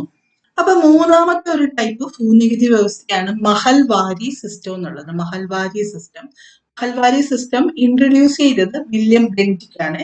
വില്യം ബെന്റിക് ഏത് ഭാഗത്തായിരുന്നു? നോർത്ത് വെസ്റ്റ് ഇന്ത്യയുടെ ഭാഗത്തായിരുന്നു. ഇവിടെ ടാക്സ് കളക്ട് ചെയ്യുന്നത് മഹൽസ് ആയിരുന്നു. മഹൽസ് എന്ന് പറഞ്ഞാൽ ഓരോ വില്ലേജിന് ഹെഡ് ഉണ്ടാവും. ഓക്കെ, ഈ മഹൽസ് ഹെഡ് ഉണ്ട്. ഈ മഹൽസ് എന്ന് പറഞ്ഞു കഴിഞ്ഞാൽ ഒന്നോ അതിലധികമോ വില്ലേജുകളെ കൂട്ടിയിട്ടാണ് ഒരു മഹൽ എന്ന് പറയുന്നത്. ഓരോ മഹലിനും ഒരു മഹൽ ഹെഡ് ഉണ്ടാവും. ഈ മഹൽ ഹെഡ് ആണ് ഇവിടെ ടാക്സ് കളക്ട് ചെയ്യുന്നത്. Tax collected by mahal heads. ഇവിടെ ലാൻഡ് ഓണേഴ്സ് ആരായിരുന്നു? പെസൻസ് തന്നെയായിരുന്നു. ഓക്കെ, പെസൻസ് തന്നെയായിരുന്നു ലാൻഡ് ഓണേഴ്സ്. അപ്പൊ ഈ മൂന്ന് ഭൂനികുതി വ്യവസ്ഥയും കുറിച്ച് നമ്മൾ പഠിക്കുമ്പോൾ നമുക്ക് എന്ത് മനസ്സിലാക്കാം? ആദ്യത്തെ സെമീൻദാരി സിസ്റ്റം കൊണ്ടുവന്ന കോൺവാലിസ് ആണ്. റാറ്റ്വാരി സിസ്റ്റം ആണെങ്കിൽ തോമസ് മെൻഡ്രോ ആണ്. മഹൽവാരി സിസ്റ്റം ആണെങ്കിൽ വില്യം ബെന്റിക് ആണ്. ഇനി ആദ്യത്തെ ശാശ്വത ഭൂനികുതി വ്യവസ്ഥയിൽ ഏതൊക്കെ ഭാഗത്തായിരുന്നു? ബംഗാൾ, ബീഹാർ, ഒറീസ ആയിരുന്നു. ഈസ്റ്റ് ഇന്ത്യയിലായിരുന്നു. റെഡ് വാലി സിസ്റ്റം ആണെങ്കിൽ സൗത്ത് ഇന്ത്യയിലായിരുന്നു. മദ്രാസ്, ബോംബെ, കൂർഗ് തുടങ്ങിയ ഭാഗങ്ങളിലായിരുന്നു. മഹൽവാരി സിസ്റ്റം ആണെങ്കിലോ നോർത്ത് വെസ്റ്റ് ഇന്ത്യയുടെ ഭാഗത്തായിരുന്നു, നമ്മൾ പറഞ്ഞു.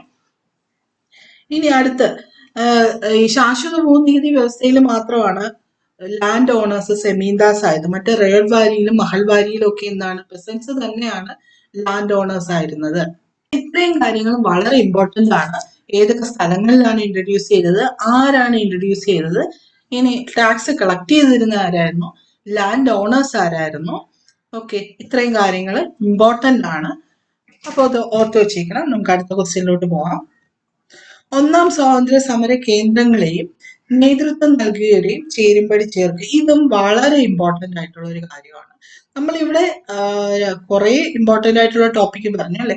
ഈ ടോപ്പിക്സ് തന്നെ പഠിച്ചു കഴിഞ്ഞാലും നമുക്ക് ഇന്ത്യൻ ഹിസ്റ്ററിയിലെ കുറെ ക്വസ്റ്റ്യൻസ് നമുക്ക് ആൻസർ ചെയ്യാൻ പറ്റും. ഓക്കെ, അപ്പോൾ വളരെ ഇമ്പോർട്ടന്റ് ആയിട്ടുള്ള ഒരു ടോപ്പിക്കാണിത്. നമ്മൾ ഈ ഒരു ടോപ്പിക്ക് നേരത്തെ ഇതിനു മുന്നേ ഇത് 2024 ക്വസ്റ്റ്യൻ ആണ്. ഞാൻ നേരത്തെ പറഞ്ഞ പോലെ ഒന്ന് ആലോചിച്ച് നോക്കിയേ. 2024 തന്നെ 1857 ഒന്നാം സ്വാതന്ത്ര്യ സമരത്തിന് നേതൃത്വം നൽകിയവരെ കുറിച്ച് എത്ര തവണ ചോദിച്ചു ഇതുപോലെ ചേരുംപടി ചേർക്കാൻ വേണ്ടിയിട്ട്. ഓക്കെ, ഇപ്പൊ കഴിഞ്ഞ ഒരു 6-7 മാസങ്ങളിലെ ക്വസ്റ്റ്യൻസ് മാത്രമാണ്, അതിലുള്ള ഇന്ത്യൻ ഹിസ്റ്ററി മാത്രമാണ് നമ്മളിപ്പോ ഡിസ്കസ് ചെയ്യുന്നത് ഈ വർഷത്തിലെ. അപ്പൊ ഈ വർഷത്തിൽ തന്നെ എത്ര തവണ ചോദിച്ചു എന്ന് ഒന്ന് ആലോചിച്ച് നോക്കി. അപ്പൊ ഈ ഒരു ടോപ്പിക്കിന്റെ ഇൻഫ്ലുവൻസ് എത്രമാത്രമാണെന്ന് നമുക്ക് മനസ്സിലാക്കാം. നമ്മളിത് ഡീറ്റെയിൽഡ് ആയിട്ട് കണ്ടതാണ്. കാൺപൂരിൽ ആരാണ് നമ്മുടെ ഒന്നാം സ്വാതന്ത്ര്യ സമരത്തിന് നേതൃത്വം നൽകിയത്? കാൺപൂരിൽ നാനാ സാഹിബ് ആണെന്ന് നമുക്കറിയാം അല്ലെ. കാൺപൂർ നാനാ സാഹിബ് ആണ്. അപ്പൊ 1, 3 ആണ് അല്ലെ. 1 എന്താണ്? 3 ആണ്. ഇനി ബീഹാറിലാണെങ്കിലോ? ബീഹാറിൽ കൺവർ സിംഗ് ആണ്. അല്ലെ. അപ്പൊ 2 എന്താണ്? 2, 1 ആണ്. അപ്പൊ നമുക്ക് ആദ്യമേ നോക്കാം. 1, 3 ഉണ്ടോ? ഇവിടെ ഉണ്ട് അല്ലെ. 1, 3 എന്നുള്ള ഒരൊറ്റ ഓപ്ഷൻ മാത്രമേ ഉള്ളൂ, ബി.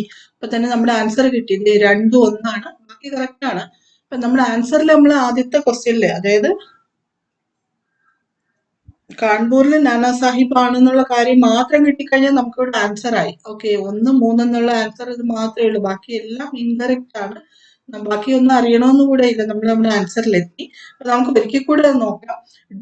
ഡൽഹിയിൽ നേതൃത്വം നൽകിയത് ബഹദൂർ ഷാ സെക്കൻഡും ജനറൽ പത്താനുമാണ് അല്ലെ. ലക്നൌവിലാണെങ്കിലോ ബീഗം ഹസ്രത് മഹലും അഹമ്മദുള്ളയാണ്. കാൺപൂരിൽ നാനാ സാഹിബും താന്തിയ തോപ്പിയാണ്. ഝാൻസിയിലാണെങ്കിലോ റാണി ലക്ഷ്മിബായി. ബീഹാറിലാണെങ്കിൽ കൻവർ സിംഗ്. രാജസ്ഥാനിലെ ഹർദയാൽ സിംഗും ജയ്ദയാൽ സിംഗും. ആസാമിലെ മണി റാം ദത്തയും. ഒറീസയിൽ സുരേന്ദ്ര ഷാഹിയും ഉജ്ജ്വൽ ഷാഹിയുമാണ്. ഓക്കെ ആണല്ലോ. അടുത്ത ക്വസ്റ്റ്യനിലോട്ട് പോവാം. അടുത്ത നോക്കി, താഴെ കൊടുത്തിരിക്കുന്ന പ്രസ്താവനകൾ ഏത് സംഭവവുമായി ബന്ധപ്പെട്ടതാണ്? ഏത് സംഭവവുമായി ബന്ധപ്പെട്ടാണെന്ന് നോക്കാം. ജവഹർലാൽ നെഹ്റു കോൺഗ്രസ് പ്രസിഡന്റായി തെരഞ്ഞെടുക്കപ്പെട്ടു. പൂർണ്ണ സ്വരാജ് പ്രമേയം പാസാക്കി. 1930 ജനുവരി 26 സ്വാതന്ത്ര്യ ദിനമായി കൊണ്ടാടാൻ തീരുമാനിച്ചു. എന്റെ ദൈവമേ, 2024 എത്ര തവണ ഇത് ചോദിച്ചിട്ടുണ്ടെന്ന് നിങ്ങൾ കണ്ടോ? അപ്പൊ എത്രമാത്രം INC സമ്മേളനങ്ങൾ ഇമ്പോർട്ടന്റ് ആണ് എന്ന് ആലോചിക്കുക. 2024 കഴിഞ്ഞ 6 മാസത്തെ ക്വസ്റ്റ്യൻസ് മാത്രമാണിത്. അതിൽ എത്ര തവണ ചോദിച്ചു എന്ന് കണ്ടോ? ബാക്കിയെല്ലാം പോട്ടെ, ഈ ഒരു ക്വസ്റ്റ്യൻ ജവഹർലാൽ നെഹ്റു പൂർണ്ണ സ്വരാജ് പ്രമേയം പാസ്സാക്കി എന്നുള്ള ഈ ഒരു കാര്യം തന്നെ എത്ര തവണ കണ്ടു നിങ്ങൾ മനസ്സിലായോ? ഓക്കെ, അത്രയ്ക്ക് ഇമ്പോർട്ടന്റ് ആണ് ഇത്. ഓക്കെ, നമുക്ക് ഇതൊക്കെ അറിയാം. നമ്മൾ കുറെ തവണ ഇത് റിവൈസ് ചെയ്തതാണ്. ജവഹർലാൽ നെഹ്റു കോൺഗ്രസ് പ്രസിഡന്റായി, പൂർണ്ണ സ്വരാജ് പ്രമേയം പാസ്സാക്കി, 1930 ജനുവരി 26 സ്വാതന്ത്ര്യ ദിനമായി കൊണ്ടാടാൻ തീരുമാനിച്ചു. ഇതൊക്കെ എന്താണ്? ലാഹോർ സമ്മേളനമാണ്. നടന്ന വർഷം ഏതാണ്? 1929. ഓക്കെ, അടുത്ത ക്വസ്റ്റ്യനിലോട്ട് പോവാം. നമുക്ക് എല്ലാവരുടെയും ആവശ്യങ്ങളെ തൃപ്തിപ്പെടുത്താനുള്ള വിഭവങ്ങളുണ്ട്. എന്നാൽ ഒരാളുടെ പോലും അത്യാഗ്രഹത്തെ നിറവേറ്റാനില്ലതാനും. ആരുടെ വാക്കുകളാണിത്? ആരുടെ വാക്കുകളാണ്? മഹാത്മാഗാന്ധി പറഞ്ഞ വാക്കുകളാണ് അല്ലെ. നമുക്ക് എല്ലാവരുടെയും ആവശ്യങ്ങളെ തൃപ്തിപ്പെടുത്താനുള്ള വിഭവങ്ങളുണ്ട്, എന്നാൽ ഒരാളുടെ പോലും അത്യാഗ്രഹത്തെ നിറവേറ്റാനില്ലതാനും എന്ന് പറഞ്ഞത് മഹാത്മാഗാന്ധിയാണ്. അടുത്ത ചോദ്യം, 1940 ജൂലൈ 31 ഇന്ത്യൻ സ്വാതന്ത്ര്യ സമരവുമായുള്ള ബന്ധം എന്താണ്? ഉദ്ധം സിംഗിനെ വധശിക്ഷയ്ക്ക് വിധേയനാക്കിയതാണ്. ഓക്കെ, ഉദ്ധം സിംഗിനെ വധശിക്ഷയ്ക്ക് വിധേയനാക്കിയതാണ് 1940 ജൂലൈ 31. ഓക്കെ, ആരായിരുന്നു ഉദ്ധം സിംഗ് എന്ന് പറഞ്ഞാൽ നമുക്ക് വളരെയധികം അഭിമാനം തോന്നുന്ന ഒരാളാണ് അല്ലെ. അദ്ദേഹത്തിന്റെ പ്രത്യേകത എന്തായിരുന്നു? അദ്ദേഹം ഇന്ത്യയിലെ ഒരു സ്വാതന്ത്ര്യ സമര സേനാനിയായിരുന്നു. ജനിച്ചത് ജമ്മുവിലാണ് അദ്ദേഹം ജനിക്കുന്നത്. അദ്ദേഹത്തിന് ശരിക്കുമുള്ള പേര് ഷേർ സിംഗ് എന്നായിരുന്നു, ഷേർ സിംഗ്. ഓക്കെ, 1919 നമ്മള് ജാലിയൻവാല ബാഗ് മസാക്ര കൂട്ടക്കൊല നടന്നത് നമ്മൾ മുന്നേ കണ്ടു. അതൊരു ക്വസ്റ്റ്യനിൽ ചോദിച്ചാണ് ഈ വർഷം തന്നെ. 1919 ജാലിയൻവാല ബാഗ് കൂട്ടക്കൊലയ്ക്ക് നേതൃത്വം കൊടുത്ത മൈക്കൽ ഡയറിന്, ഓക്കെ, മൈക്കൽ ഡയറിന്, അതും പ്രീവിയസ് ഇയർ ക്വസ്റ്റ്യൻ ആണ് കേട്ടോ. മൈക്കൽ ഡയർ, ജാലിയൻവാല ബാഗ് കൂട്ടക്കൊലയ്ക്ക് നേതൃത്വം കൊടുത്ത വ്യക്തി ആരാണ്? മൈക്കൽ ഡയർ ആണ്. ഓക്കെ, ഈ ജാലിയൻവാല ബാഗ് കൂട്ടക്കൊലയ്ക്ക് നേതൃത്വം കൊടുത്ത മൈക്കൽ ഡയറിനെ അദ്ദേഹം എന്ത് ചെയ്തു? അദ്ദേഹത്തിന്റെ നാട്ടിൽ പോയി കൊലപ്പെടുത്തി. അദ്ദേഹത്തിന് പിന്നീട് വധശിക്ഷയ്ക്ക് വിധേയനാക്കുന്നുണ്ട് ഉദ്ധം സിംഗിനെ. ഇദ്ദേഹമാണ് ഉദ്ധം സിംഗ്. ഇദ്ദേഹത്തിനെ വധശിക്ഷയ്ക്ക് വിധേയനാക്കിയ ദിവസമാണ് 1940 ജൂലൈ 31 എന്നുള്ള കാര്യം ഓർത്തിരിക്കുക. അടുത്ത ക്വസ്റ്റ്യൻ നോക്കാം. ബ്രിട്ടീഷ് ഭരണകാലത്ത് വടക്ക് പടിഞ്ഞാറൻ ഇന്ത്യയിൽ നടപ്പിലാക്കിയ ഭൂനികുതി വ്യവസ്ഥ ഏതാണ്? വടക്ക് പടിഞ്ഞാറൻ അതിർത്തിയിൽ നടപ്പിലാക്കിയത് ഏതാണ്? മഹൽവാരി സിസ്റ്റം ആണ് അല്ലെ. ഓക്കെ, എന്റെ ഇന്ത്യ ഇങ്ങനെ ആയിപ്പോയി, എന്നാലും നിങ്ങൾ ക്ഷമിക്കണം. നമ്മൾ ഫസ്റ്റ് കണ്ട സെമീൻദാരി സിസ്റ്റം ഈ എന്താണ് നോർത്ത് ഈസ്റ്റേൺ പാർട്ടിലാണ് അല്ലെ. പിന്നെ അല്ലെങ്കിൽ സെമീൻദാരി സിസ്റ്റം അല്ലെങ്കിൽ ശാശ്വത ഭൂനികുതി വ്യവസ്ഥ അല്ലെ. പിന്നെ റെഡ് വാരി സിസ്റ്റം ആണെങ്കിലോ നമ്മുടെ ഈ ഒരു ഭാഗത്ത്, സൗത്ത് ഇന്ത്യയുടെ ഭാഗത്താണ്. ഈ ഒരു ഭാഗത്താണ് എന്ത്? മഹൽവാരി സിസ്റ്റം അല്ലെ. അപ്പൊ വടക്ക് പടിഞ്ഞാറൻ ഇന്ത്യയിൽ നടപ്പിലാക്കിയ ഭൂനികുതി വ്യവസ്ഥ ഏതാണ്? മഹൽവാരി വ്യവസ്ഥയാണ്. ഓക്കെ, ഇതും കഴിഞ്ഞ 6 മാസത്തിനുള്ളിൽ 2-3 തവണ ഈ ഒരു ക്വസ്റ്റ്യനും ഈ ഒരു ടോപ്പിക്കിൽ നിന്ന് ചോദിച്ചിട്ടുണ്ട്. ഇമ്പോർട്ടന്റ് ആണ്. അടുത്ത ക്വസ്റ്റ്യൻ നോക്കാം. ബ്രിട്ടീഷ് ഭരണത്തിൽ കൂടുതൽ വില ലഭിക്കുന്ന കാർഷിക വിളകളും അത് കൂടുതലായി കൃഷി ചെയ്തിരുന്ന ഇന്ത്യൻ പ്രദേശങ്ങളും കണ്ടെത്തുക. നോക്കിയേ, കരിമ്പ് ഏറ്റവും കൂടുതൽ കൃഷി ചെയ്തിരുന്നത് ഉത്തർപ്രദേശിലാണ് കേട്ടോ. C1 ആണ്. C1 എന്നുണ്ട്, 1C ആണ്. ഓക്കെ, 1C കരിമ്പ് ഏറ്റവും കൂടുതൽ ഉത്തർപ്രദേശിലാണ്. ഇവിടെ 1C എന്ന് പറഞ്ഞാൽ ഒരു ഓപ്ഷനേ ഉള്ളൂ. ഓക്കെ, ബാക്കിയൊന്നും 1C അല്ല. നമ്മുടെ ആൻസർ നമുക്ക് ഇവിടെ കിട്ടിക്കഴിഞ്ഞു. ബാക്കിയൊക്കെ എലിമിനേറ്റ് ചെയ്ത് കളയാം. എന്നാലും നമുക്ക് ബാക്കി നോക്കാം. തേയില എവിടെയാണ് കൃഷി ചെയ്തത്? തേയില ഏറ്റവും കൂടുതൽ ആസാമാണ് അല്ലെ. നമ്മള് ഇന്നസെന്റ് പറയുമ്പോൾ ആസാം ആപ്പിൾ വാലി ടീ, അത് ഓർത്ത് കഴിഞ്ഞാൽ നമുക്ക് തേയില ഇപ്പോഴും ഏറ്റവും കൂടുതൽ പ്രസന്റ് 2024 ഏറ്റവും കൂടുതൽ തേയില കൃഷി ചെയ്യുന്ന ആസാം തന്നെയാണ്. അപ്പൊ 2D ആണ്. ഓക്കെ, അടുത്ത് 3 ചണം ഏറ്റവും കൂടുതൽ ഉത്പാദിപ്പിക്കുന്ന എവിടെയാണ്? B ആണ്, ബംഗാൾ. ചണം ബംഗാളാണ്. 3B ആണ്. ഇനി 4 ഗോതമ്പ് എവിടെയാണ് ഏറ്റവും കൂടുതൽ ഉത്പാദിപ്പിക്കുന്നത്? ഉത്തർപ്രദേശിലാണ്. അത് ഇപ്പോഴും ഗോതമ്പ് ഉത്തർപ്രദേശിൽ തന്നെയാണ്. ഓക്കെ, ഇത് ബ്രിട്ടീഷ് ഭരണകാലത്തുള്ള കാർഷിക വിളകളെ കുറിച്ചാണ് പറഞ്ഞത്. നമുക്ക് ഇപ്പോഴത്തെ കാര്യം നോക്കാം. ഇപ്പൊ നോക്കിയേ, ടീ ഏറ്റവും കൂടുതൽ പ്രൊഡ്യൂസ് ചെയ്യുന്നത് ആസാമിലാണ്. ഞാൻ നേരത്തെ പറഞ്ഞ പോലെ ആസാം ആപ്പിൾ വാലി ടീ ഓർത്താൽ മതി. ആസാമിലാണ് ഏറ്റവും കൂടുതൽ ടീ പ്രൊഡ്യൂസ് ചെയ്യുന്നത്, തേയില പ്രൊഡ്യൂസ് ചെയ്യുന്നത്. കോഫി ആണെങ്കിലോ കർണാടകയിലാണ് കോഫി ഏറ്റവും കൂടുതൽ. കോട്ടൺ ഗുജറാത്തിലാണ്. അപ്പൊ കോട്ടൺ അല്ലെ, ഖാദിയൊക്കെ പ്രൊമോട്ട് ചെയ്ത് ഗാന്ധിജിയുടെ നാട് ഗുജറാത്താണ്. അപ്പൊ കോട്ടൺ ഏറ്റവും കൂടുതൽ പ്രൊഡ്യൂസ് ചെയ്യുന്ന അവിടെയാണെന്ന് ഓർത്താൽ മതി, ഗുജറാത്ത്. ഷുഗർ ഏറ്റവും കൂടുതൽ ഉത്തർപ്രദേശിലാണ്, UP-യിലാണ്. റൈസ് ആണെങ്കിലോ, അരി ആണെങ്കിലോ ഏറ്റവും കൂടുതൽ വെസ്റ്റ് ബംഗാളിലാണ്. റബ്ബർ കേരളയിലും. പെട്രോൾ ഏറ്റവും കൂടുതൽ ഉത്പാദിപ്പിക്കുന്നത് രാജസ്ഥാനിൽ. ഇത് പ്രസന്റിലുള്ള കാര്യമാണ്. അങ്ങനെയും ചോദിക്കാറുണ്ട്, റൈസ് ഏറ്റവും കൂടുതൽ ഉത്പാദിപ്പിക്കുന്ന സംസ്ഥാനം ഏതാണെന്നൊക്കെ ചോദിക്കാറുണ്ട്. അപ്പൊ ഇത്രയും ഓർത്ത് വെച്ചോളണം. അടുത്ത ക്വസ്റ്റ്യൻ നോക്കാം. ഭാഷാടിസ്ഥാനത്തിൽ സംസ്ഥാനങ്ങൾ രൂപീകരിക്കുന്നതിന് ശുപാർശ ചെയ്ത കമ്മീഷൻ ഏതാണ്? ഭാഷാടിസ്ഥാനത്തിൽ സംസ്ഥാനങ്ങൾ രൂപീകരിക്കാൻ സ്റ്റേറ്റ് റീഓർഗനൈസേഷന് വേണ്ടി ശുപാർശ ചെയ്ത കമ്മീഷൻ ഏതാണ്? സംസ്ഥാന പുനഃസംഘടന കമ്മീഷനാണ് സംസ്ഥാന പുനഃസംഘടന കമ്മീഷൻ. അടുത്ത് നോക്കാം. നാട്ടുരാജ്യങ്ങളുടെ സംയോജനത്തിൽ നേതൃത്വം വഹിച്ചത് ആരാണ്? സർദാർ വല്ലഭായ് പട്ടേൽ. പട്ടേലാണ് അല്ലെ? ഇത് എപ്പോഴും ചോദിക്കുന്ന ഒരു ക്വസ്റ്റ്യൻ ആണ്, ഇമ്പോർട്ടന്റ് ആണ്. അടുത്ത് നോക്കാം. സ്വാതന്ത്ര്യത്തിന് ശേഷം ഇന്ത്യ ഏതു രാജ്യത്ത് നിന്നാണ് പഞ്ചവത്സര പദ്ധതി എന്ന ആശയം സ്വീകരിച്ചത്? ഏത് രാജ്യത്തിൽ നിന്നാണ് പഞ്ചവത്സര പദ്ധതി എന്ന ആശയം സ്വീകരിച്ചത്? സോവിയറ്റ് യൂണിയനിൽ നിന്നാണ്. ഇത് എപ്പോഴും ചോദിക്കുന്നതാണ്, ഇമ്പോർട്ടന്റ് ആണ്, കോൺസ്റ്റിറ്റ്യൂഷനിലുള്ളതാണ്. എന്നാലും നമുക്ക് പറയാം. ബ്രിട്ടീഷ് കോൺസ്റ്റിറ്റ്യൂഷനിൽ നിന്ന് സ്വീകരിച്ച എന്തൊക്കെയാണ്? Parliamentary form of government, single citizenship, അതുപോലെ തന്നെ സ്പീക്കർ, ഓഫീസ് ഓഫ് സ്പീക്കർ, ഇതൊക്കെ എവിടെ നിന്നാണ്? ബ്രിട്ടീഷ് ഗവൺമെന്റിൽ നിന്നാണ്. ഇനി അമേരിക്കയിൽ നിന്ന് എന്തൊക്കെയാണ്? Judicial system. Okay, judicial system, fundamental rights, ഇതൊക്കെ അമേരിക്കൻ കോൺസ്റ്റിറ്റ്യൂഷനിൽ നിന്നാണ്. കനേഡിയൻ കോൺസ്റ്റിറ്റ്യൂഷനിൽ നിന്ന് എന്തൊക്കെയാണ്? ഫെഡറൽ സിസ്റ്റവും റെസിഡ്യൂറി പവേഴ്സ് അല്ലെങ്കിൽ അവശിഷ്ട അധികാരങ്ങളൊക്കെ കനേഡിയൻ കോൺസ്റ്റിറ്റ്യൂഷനിൽ നിന്നാണ്. ഇനി ഐറിഷ് കോൺസ്റ്റിറ്റ്യൂഷനിൽ നിന്നാണ്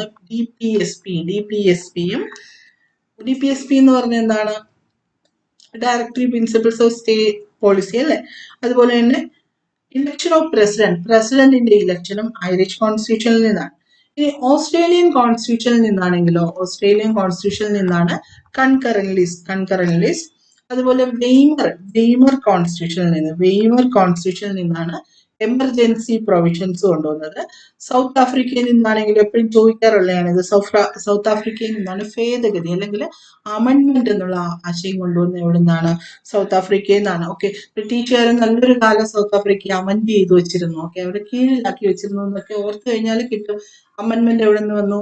സൗത്ത് ആഫ്രിക്കയിൽ നിന്ന് വന്നു. ഇനി ഗവൺമെന്റ് ഓഫ് ഇന്ത്യ ആക്ടിൽ നിന്നാണ് ഓഫീസ് ഓഫ് ദ ഗവർണറിന്റെ ഓഫീസിനെ കുറിച്ചുള്ള ആശയം നമ്മൾ കടമെടുത്തത് ഗവൺമെന്റ് ഓഫ് ഇന്ത്യ ആക്ട് 1935 നിന്നാണ്.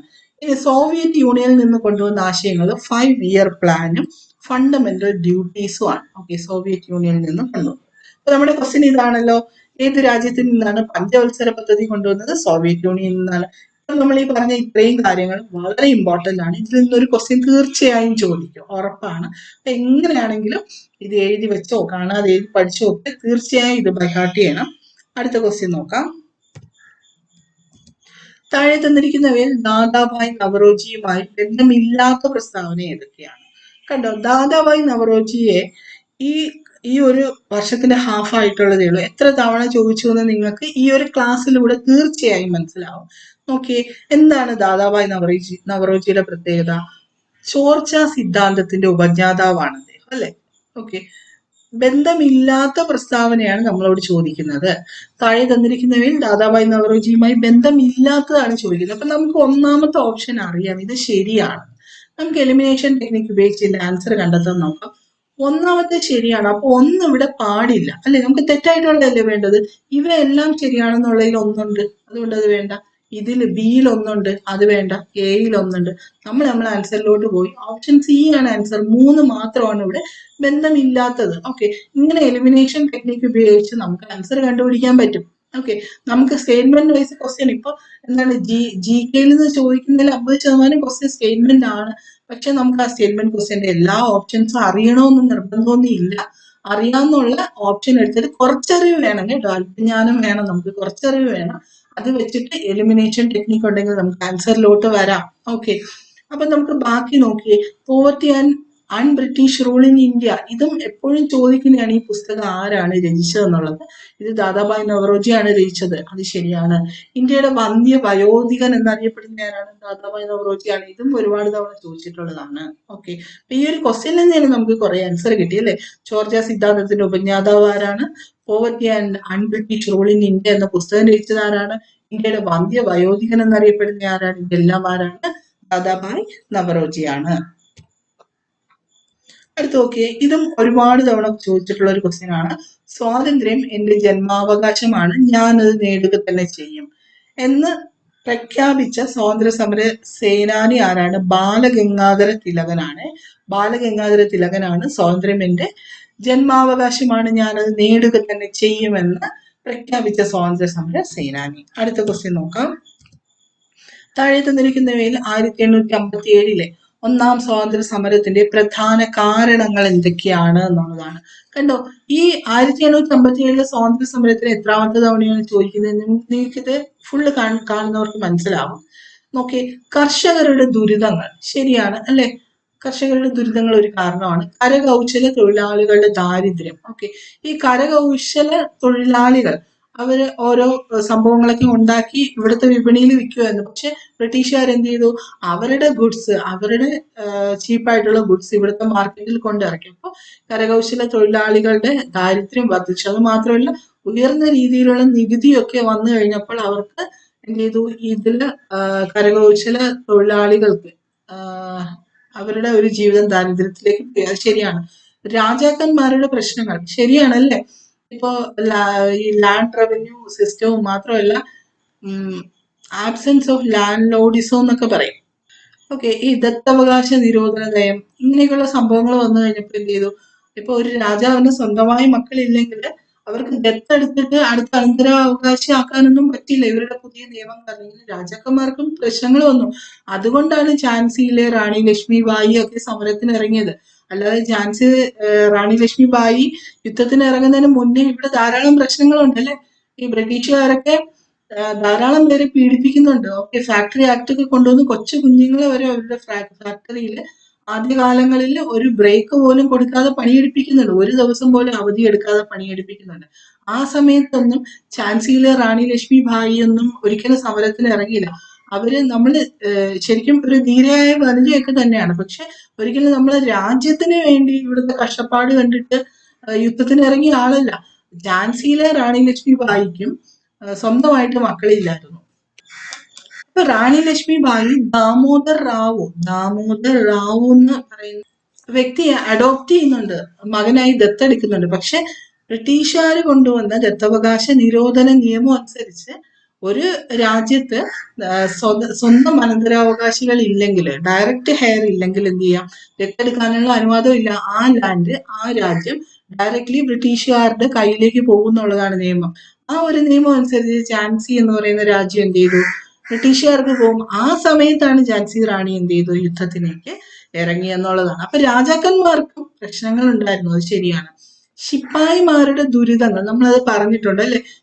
അവരുടെ ഹിന്ദു മുസ്ലിം യൂണിറ്റിയെ തകർക്കാൻ വേണ്ടിയിട്ട് എന്താണ് അവരെ യുദ്ധത്തിന് കൊണ്ടുവന്ന തോക്കില് പന്നിയുടെ മാംസമൊക്കെ പുരട്ടുക പോലുള്ള കാര്യങ്ങൾ ചെയ്ത് അവരെ വെറുപ്പിക്കൽ പരിപാടിയൊക്കെ ചെയ്തു. അപ്പൊ ശിപ്പായിമാർക്കും ദുരിതങ്ങൾ ഉണ്ടായിരുന്നു. മാത്രമല്ല, ഇന്ത്യക്ക് പുറത്ത് യുദ്ധത്തിനൊക്കെ കൊണ്ടുപോയിട്ട് അവർക്ക് എക്സ്ട്രാ അലവൻസ് ബാക്കി ഒന്നും നൽകുന്നില്ലായിരുന്നു. ഇതൊക്കെ ശിപ്പായിമാരുടെ ദുരിതങ്ങളായിരുന്നു. അപ്പൊ നമുക്ക് കോമൺ സെൻസ് ഉപയോഗിച്ച് ചിന്തിച്ചു കഴിഞ്ഞാൽ ഇതൊക്കെ ശരിയാണെന്ന് അറിയാൻ പറ്റും. NCERT ഒരു തവണ വായിച്ചു നോക്കിയിട്ടുണ്ടെങ്കിൽ നമുക്ക് അറിയാൻ പറ്റും. അപ്പൊ ഇതെല്ലാം ഒന്നാം സ്വാതന്ത്ര്യ സമരത്തിന്റെ കാരണങ്ങളാണ്. 1, 2, 3, 4. അപ്പൊ ഓപ്ഷൻ ഡി ആണ് ഇവയെല്ലാം എന്നുള്ളതാണ് ഇവിടുത്തെ ആൻസർ. അടുത്ത ക്വസ്റ്റ്യനിലോട്ട് പോവാം. ഇന്ത്യൻ റിപ്പബ്ലിക്കൻ ആർമി രൂപീകരിച്ചത് ആരാണ്? ഇന്ത്യൻ റിപ്പബ്ലിക്കൻ ആർമി രൂപീകരിച്ചത് സൂര്യസേന ആണ്. കണ്ടോ, ഈ സീക്രട്ട് സൊസൈറ്റീസിനെ കുറിച്ച് 1-2 തവണയായി അല്ലെ ഈ കഴിഞ്ഞ മാസങ്ങളിൽ. അപ്പൊ സീക്രട്ട് സൊസൈറ്റീസ് ഇമ്പോർട്ടന്റ് ആണെന്ന് ഞാൻ പറഞ്ഞു. എന്തിനാണ് സീക്രട്ട് സൊസൈറ്റി സെറ്റപ്പ് ചെയ്തത്? ബ്രിട്ടീഷ് റൂളിനെ റെസിസ്റ്റ് ചെയ്യാൻ, തടയാൻ വേണ്ടിയിട്ടാണ് സെറ്റപ്പ് ചെയ്തത്. ഏതൊക്കെയാണ് നമ്മൾ കണ്ടു? Anushilan Samiti Satish Chandra Bose, Abhinav Bharat society VD Savarkar, Ghadar party setup ചെയ്ത ആരാണ്? ലാല ഹർദയാലാണ്. ഈ ഗദർ പാർട്ടി സെറ്റപ്പ് ചെയ്ത കാനഡയിൽ എന്നുള്ള കാര്യം ഓർത്തിരിക്കണം കേട്ടോ, കാനഡയിലാണ്. ഇന്ത്യൻ റിപ്പബ്ലിക്കൻ ആർമി രൂപീകരിച്ച സൂര്യസേന ആണ്. അത് ബംഗാളിലാണ് കേട്ടോ, ബംഗാൾ. അടുത്ത് ഹിന്ദുസ്ഥാൻ റിപ്പബ്ലിക്കൻ അസോസിയേഷൻ ആണെങ്കിൽ സച്ചീന്ദ്രനാഥ് സന്യാലാണ് സെറ്റപ്പ് ചെയ്തത്. അതുപോലെ മിത്രമേള ആണെങ്കിലോ, മിത്രമേള VD സാവർക്കർ ആണ് സെറ്റപ്പ് ചെയ്തത്. ഈ മിത്രമേള പിന്നീട് അഭിനവ് ഭാരത് സൊസൈറ്റി ആയിട്ട് മെർജ് ചെയ്ത് ഒന്നായി പ്രവർത്തിക്കുന്നുണ്ടായിരുന്നു. ഓക്കെ, ഇന്ത്യൻ റിപ്പബ്ലിക്കൻ ആർമി രൂപീകരിച്ചത് സൂര്യസേന ആണെന്നുള്ള കാര്യം ഓർത്തിരിക്കണം. അടുത്ത ചോദ്യം നോക്കാം. 1857 കലാപത്തെ കുറിച്ച് ചുവടെ തന്നിരിക്കുന്ന പ്രസ്താവനകൾ പരിശോധിച്ച് ശരിയായത് തിരഞ്ഞെടുക്കുക. എത്രാമത്തെ തവണയാണ് 1857 കലാപത്തെ കുറിച്ച് പറയുന്നത്? അപ്പൊ ഇമ്പോർട്ടന്റ് ആണെന്നുള്ള കാര്യം എത്രമാത്രമാണെന്ന് നിങ്ങൾക്ക് മനസ്സിലാവും. ഓക്കെ, 1857 കലാപം ആരംഭിച്ചത് അവധിയിലാണ്. ഓക്കെ, ആരംഭിച്ചത് അവധിയിലാണോ? വളരെ 6ാം ക്ലാസ് മുതൽ നമ്മൾ പറയുന്നു 1857 റിവോൾട്ട് മീററ്റിലാണ് സ്റ്റാർട്ട് ചെയ്തത് നമ്മൾ പറയുന്നു. അതുകൊണ്ട് തന്നെ ഇത് ആർക്കാണ് അറിഞ്ഞുകൂടാത്തത്? ഒന്ന് തെറ്റാണെന്നുള്ളത്. നമുക്ക് ശരിയായതാണ് തിരഞ്ഞെടുക്കാനുള്ളത്. ഒന്നിവിടെ വേണ്ട. ഓക്കെ, നമുക്ക് എല്ലാവർക്കും അറിയാം. 6ാം ക്ലാസ് മുതൽ നമ്മൾ പഠിക്കുന്നു. 1857 കലാപം അല്ലെങ്കിൽ സ്ട്രൈക്ക് മീററ്റിലാണ് സ്റ്റാർട്ട് ചെയ്തത്. നമുക്ക് എല്ലാവർക്കും അറിയാം. ബാക്കി ഒന്നും നമുക്ക് അറിയില്ല എങ്കിലും ഒന്നും ഇവിടെ നമുക്ക് ശരിയായതല്ലേ വേണ്ട, ഒന്നും ഇവിടെ ആവശ്യമില്ല. ഒന്നുള്ള എല്ലാരെയും നമ്മൾ കളയുന്നു. നമ്മളെ ആൻസറിലെത്തി. ഓപ്ഷൻ സി ആണ്. ഓക്കെ, അപ്പൊ ചെറിയ ഒരു അറിവ് മതി. സ്റ്റേറ്റ്മെന്റ് ബേസ്ഡ് ക്വസ്റ്റ്യൻ ആണെന്ന് പറഞ്ഞ് വ്യാകുലപ്പെടേണ്ട ആവശ്യമൊന്നുമില്ല. നമ്മൾ എലിമിനേഷൻ ടെക്നിക്ക് ഉപയോഗിച്ച് നമ്മുടെ ആൻസറിലെത്തി. എന്നാലും നമുക്ക് ബാക്കിയുള്ളതൊക്കെ നോക്കാം. കർഷകരും കരകൗശല തൊഴിലാളികളും കലാപത്തിൽ പങ്കെടുത്തിരുന്നു. ശരിയാണ്. ഫൈസാബാദിൽ കലാപം നയിച്ചത് ബീഗം ഹസ്രത്ത് മകളാണ്. ആണോ? ഫൈസാബാദിൽ ബീഗം ഹസ്രത്ത് മകളാണോ? കുറെ തവണ ഇതും ഇങ്ങനെ റിപ്പീറ്റ് ചെയ്ത് ചോദിച്ചു അല്ലെ. എവിടെയാണ് ബീഗം ഹസ്രത്ത് മകള് നയിച്ചത്? ലക്നൌവിലാണ് അല്ലെ. ലക്നൌവിൽ ബീഗം ഹസ്രത്ത് മകൾ, ഡൽഹിയിലെ ബഹദൂർ ഷാ സെക്കൻഡ്, കാൺപൂരിൽ നാനാ സാഹിബ് ദാന്യ തോപ്പിയും, ഝാൻസിയിലെ റാണി ഗൗരി ലക്ഷ്മി പായ്, ബീഹാറിൽ കൻവർ സിംഗ് ആണ്, രാജസ്ഥാനിൽ ഹർദയാൽ സിംഗും ജയ്ദയാൽ സിംഗും ആണ്. നമ്മൾ പഠിച്ചു. ആസാമിൽ മണിരത്നം ദത്തയാണ്, ഒറീസയിൽ സുരേന്ദ്ര ഷാഹിയും ഉജ്ജൽ ഷാഹിയാണ്, ഫറൂഖാബാദില് തൈസൽ ഹസൻ ഖാൻ ആണ്. ഓക്കെ, വീണ്ടും വീണ്ടും പറഞ്ഞ് ബോറടിപ്പിക്കുന്നില്ല. റിവിഷൻ ആയിക്കോട്ടെ എന്ന് വെച്ചിട്ടാണ് വീണ്ടും വീണ്ടും പറയുന്നത്. നമുക്കത് അറിയാവുന്നതാണ് അല്ലെ. അപ്പൊ 3 ഇവിടെ തെറ്റാണ്. അടുത്ത് നോക്കി. 1857 കലാപത്തിന് ശേഷം ഇന്ത്യയുടെ ഭരണം ഈസ്റ്റ് ഇന്ത്യ കമ്പനിയിൽ നിന്നും ബ്രിട്ടീഷ് പാർലമെന്റ് ഏറ്റെടുത്തു. അത് ശരിയാണ്. ഓക്കെ, ബ്രിട്ടീഷ് രാജ്യം ഡയറക്റ്റ് വിളിക്കാൻ തുടങ്ങി, കുറച്ച് റൂൾസ് ഒക്കെ കൊണ്ടുവന്നിട്ട്. അപ്പോ ഇവിടെ 2ഉം 4ഉം ശരിയാണ്. Option C. നമ്മൾ ഓപ്ഷൻ സിയിലേക്ക് ആദ്യം തന്നെ എത്തിക്കഴിഞ്ഞു അല്ലെ. എലിമിനേഷൻ ടെക്നിക്ക് ഉപയോഗിച്ച് ആദ്യം തന്നെ എത്തിക്കഴിഞ്ഞു. അപ്പൊ 1857 റിവോൾട്ട് എത്രമാത്രം ഇമ്പോർട്ടൻസ് ആണെന്ന് ഈ വീഡിയോ ഇതുവരെ കണ്ടു എന്നവർക്ക് തീർച്ചയായും മനസ്സിലാവും. അടുത്ത ക്വസ്റ്റ്യൻ നോക്കാം നമുക്ക്. ജാലിയൻവാല ബാഗ് കൂട്ടക്കൊലയ്ക്ക് കാരണമായ നിയമം ഏതാണ്? ഓക്കെ, ഈ ജാലിയൻവാല ബാഗിനെ കുറിച്ച് എത്ര തവണ ചോദിച്ചു? കൂട്ടക്കൊല നടന്ന വർഷം 1919. ഓക്കെ, മുൻപ് ചോദിച്ചിട്ടുണ്ട്. ജാലിയൻവാല ബാഗ് കൂട്ടക്കൊലയ്ക്ക് നേതൃത്വം നൽകിയ സേനാധിപൻ ആരാണ്? ജനറൽ ഡയർ ആണ് അല്ലെ. General Dyer. പിന്നെ ഉദ്ധം സിംഗിനെ കുറിച്ച് ഇപ്പൊ പറഞ്ഞല്ലോ. ഉദ്ധം സിംഗ് ജൂലൈ 31 അദ്ദേഹത്തിന്റെ ആ ഒരു ഓർമ്മ ദിനം. അദ്ദേഹത്തിനെ വധിക്കാനായി കൽപ്പനയിട്ട ദിവസം ഉദ്ധം സിംഗ്. ജാലിയൻവാല ബാഗ് കൂട്ടക്കൊലയായിട്ട് ബന്ധപ്പെട്ട ആളാണ് ഉദ്ധം സിംഗ്.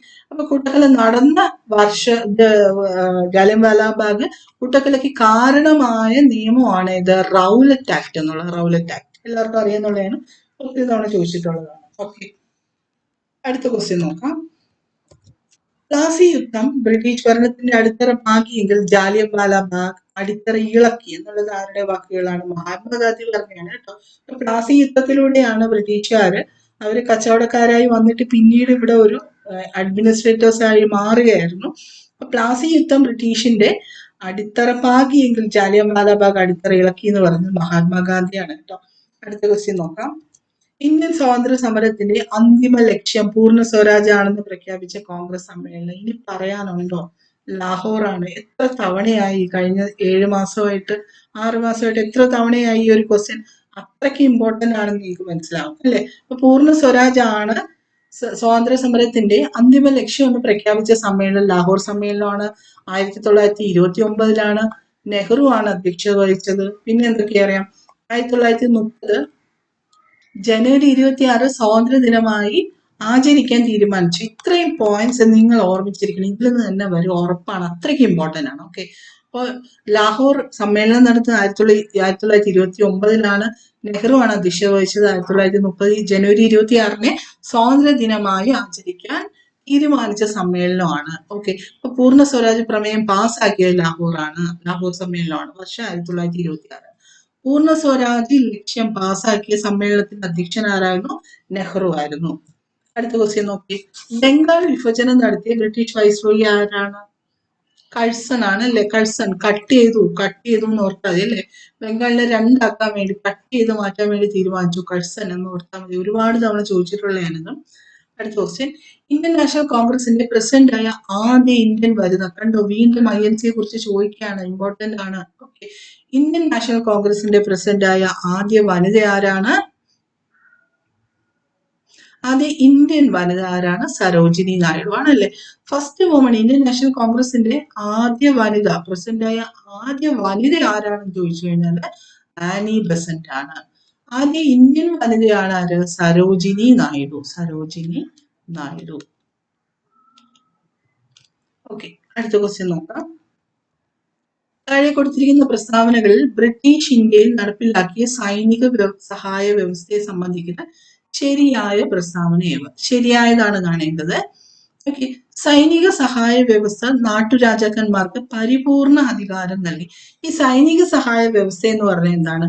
ബ്രിട്ടീഷുകാർ ആദ്യം ഇവിടെ കച്ചവടക്കാരായി വന്നു, പിന്നെ അവർക്ക് ഇവിടുത്തെ അഡ്മിനിസ്ട്രേഷനിലൊക്കെ കൈകടത്തി അവരുടെ അടിമകളാക്കാൻ പറ്റുമെന്ന് അവർക്ക് മനസ്സിലായി. അപ്പൊ അവരെന്ത് ചെയ്തു? പുതിയ പുതിയ ഓരോ പോളിസീസ്, നിയമങ്ങളൊക്കെ കൊണ്ടുവരാൻ തുടങ്ങി.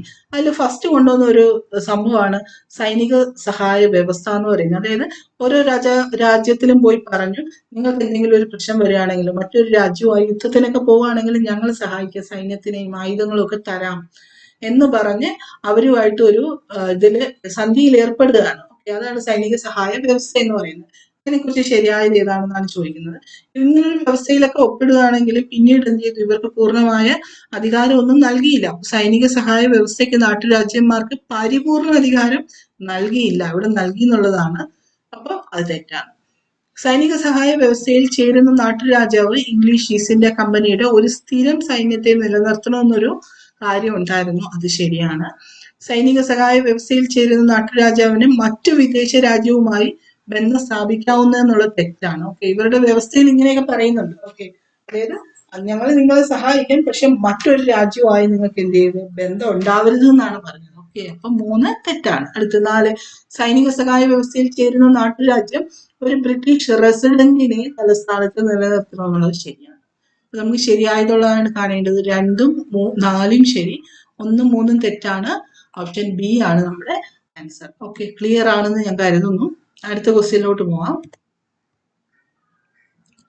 താഴെ കൊടുത്തിരിക്കുന്ന വിവരണങ്ങൾ തമിഴ് സംഘകാലഘട്ടത്തിലെ രാജവംശങ്ങളിൽ ഉൾപ്പെടാത്തവ ഏത്? ഇതിൽ ഉൾപ്പെടാത്തവയാണ് ചോദിക്കുന്നത്. പഴയ കാല തമിഴ് സംഘകാലഘട്ടങ്ങളിലെ രാജവംശങ്ങളിൽ ഉൾപ്പെടാത്തത് ഏതൊക്കെയാണെന്ന് നോക്കാം. ചേര രാജവംശവും ചോള രാജവംശവും തമിഴ് സംഘകാലത്തിലെ രാജവംശങ്ങളല്ല, പക്ഷെ മൂഷക രാജവംശവും ആയി രാജവംശവും അതിൽപ്പെടുന്നതാണ്. അപ്പൊ 2ഉം 3ഉമാണ് നമ്മുടെ ആൻസർ. അടുത്ത് നോക്കി, ഇന്ത്യയുടെ 1ാം സ്വാതന്ത്ര്യ സമരത്തിൽ ഗറില്ല സമരം നടത്തിയ നേതാവാരാണ്? ഗാന്ധിയ തോപ്പിയാണ്. നമുക്ക് ഒരുപാട് തവണ നമ്മൾ ചോദിച്ച ഒരു പണ്ട് പോലെയുള്ള ക്വസ്റ്റ്യൻസിലുള്ള ഒരു ക്വസ്റ്റ്യൻ ആണ്, ഇപ്പോഴും ചോദിക്കുന്നതാണ്.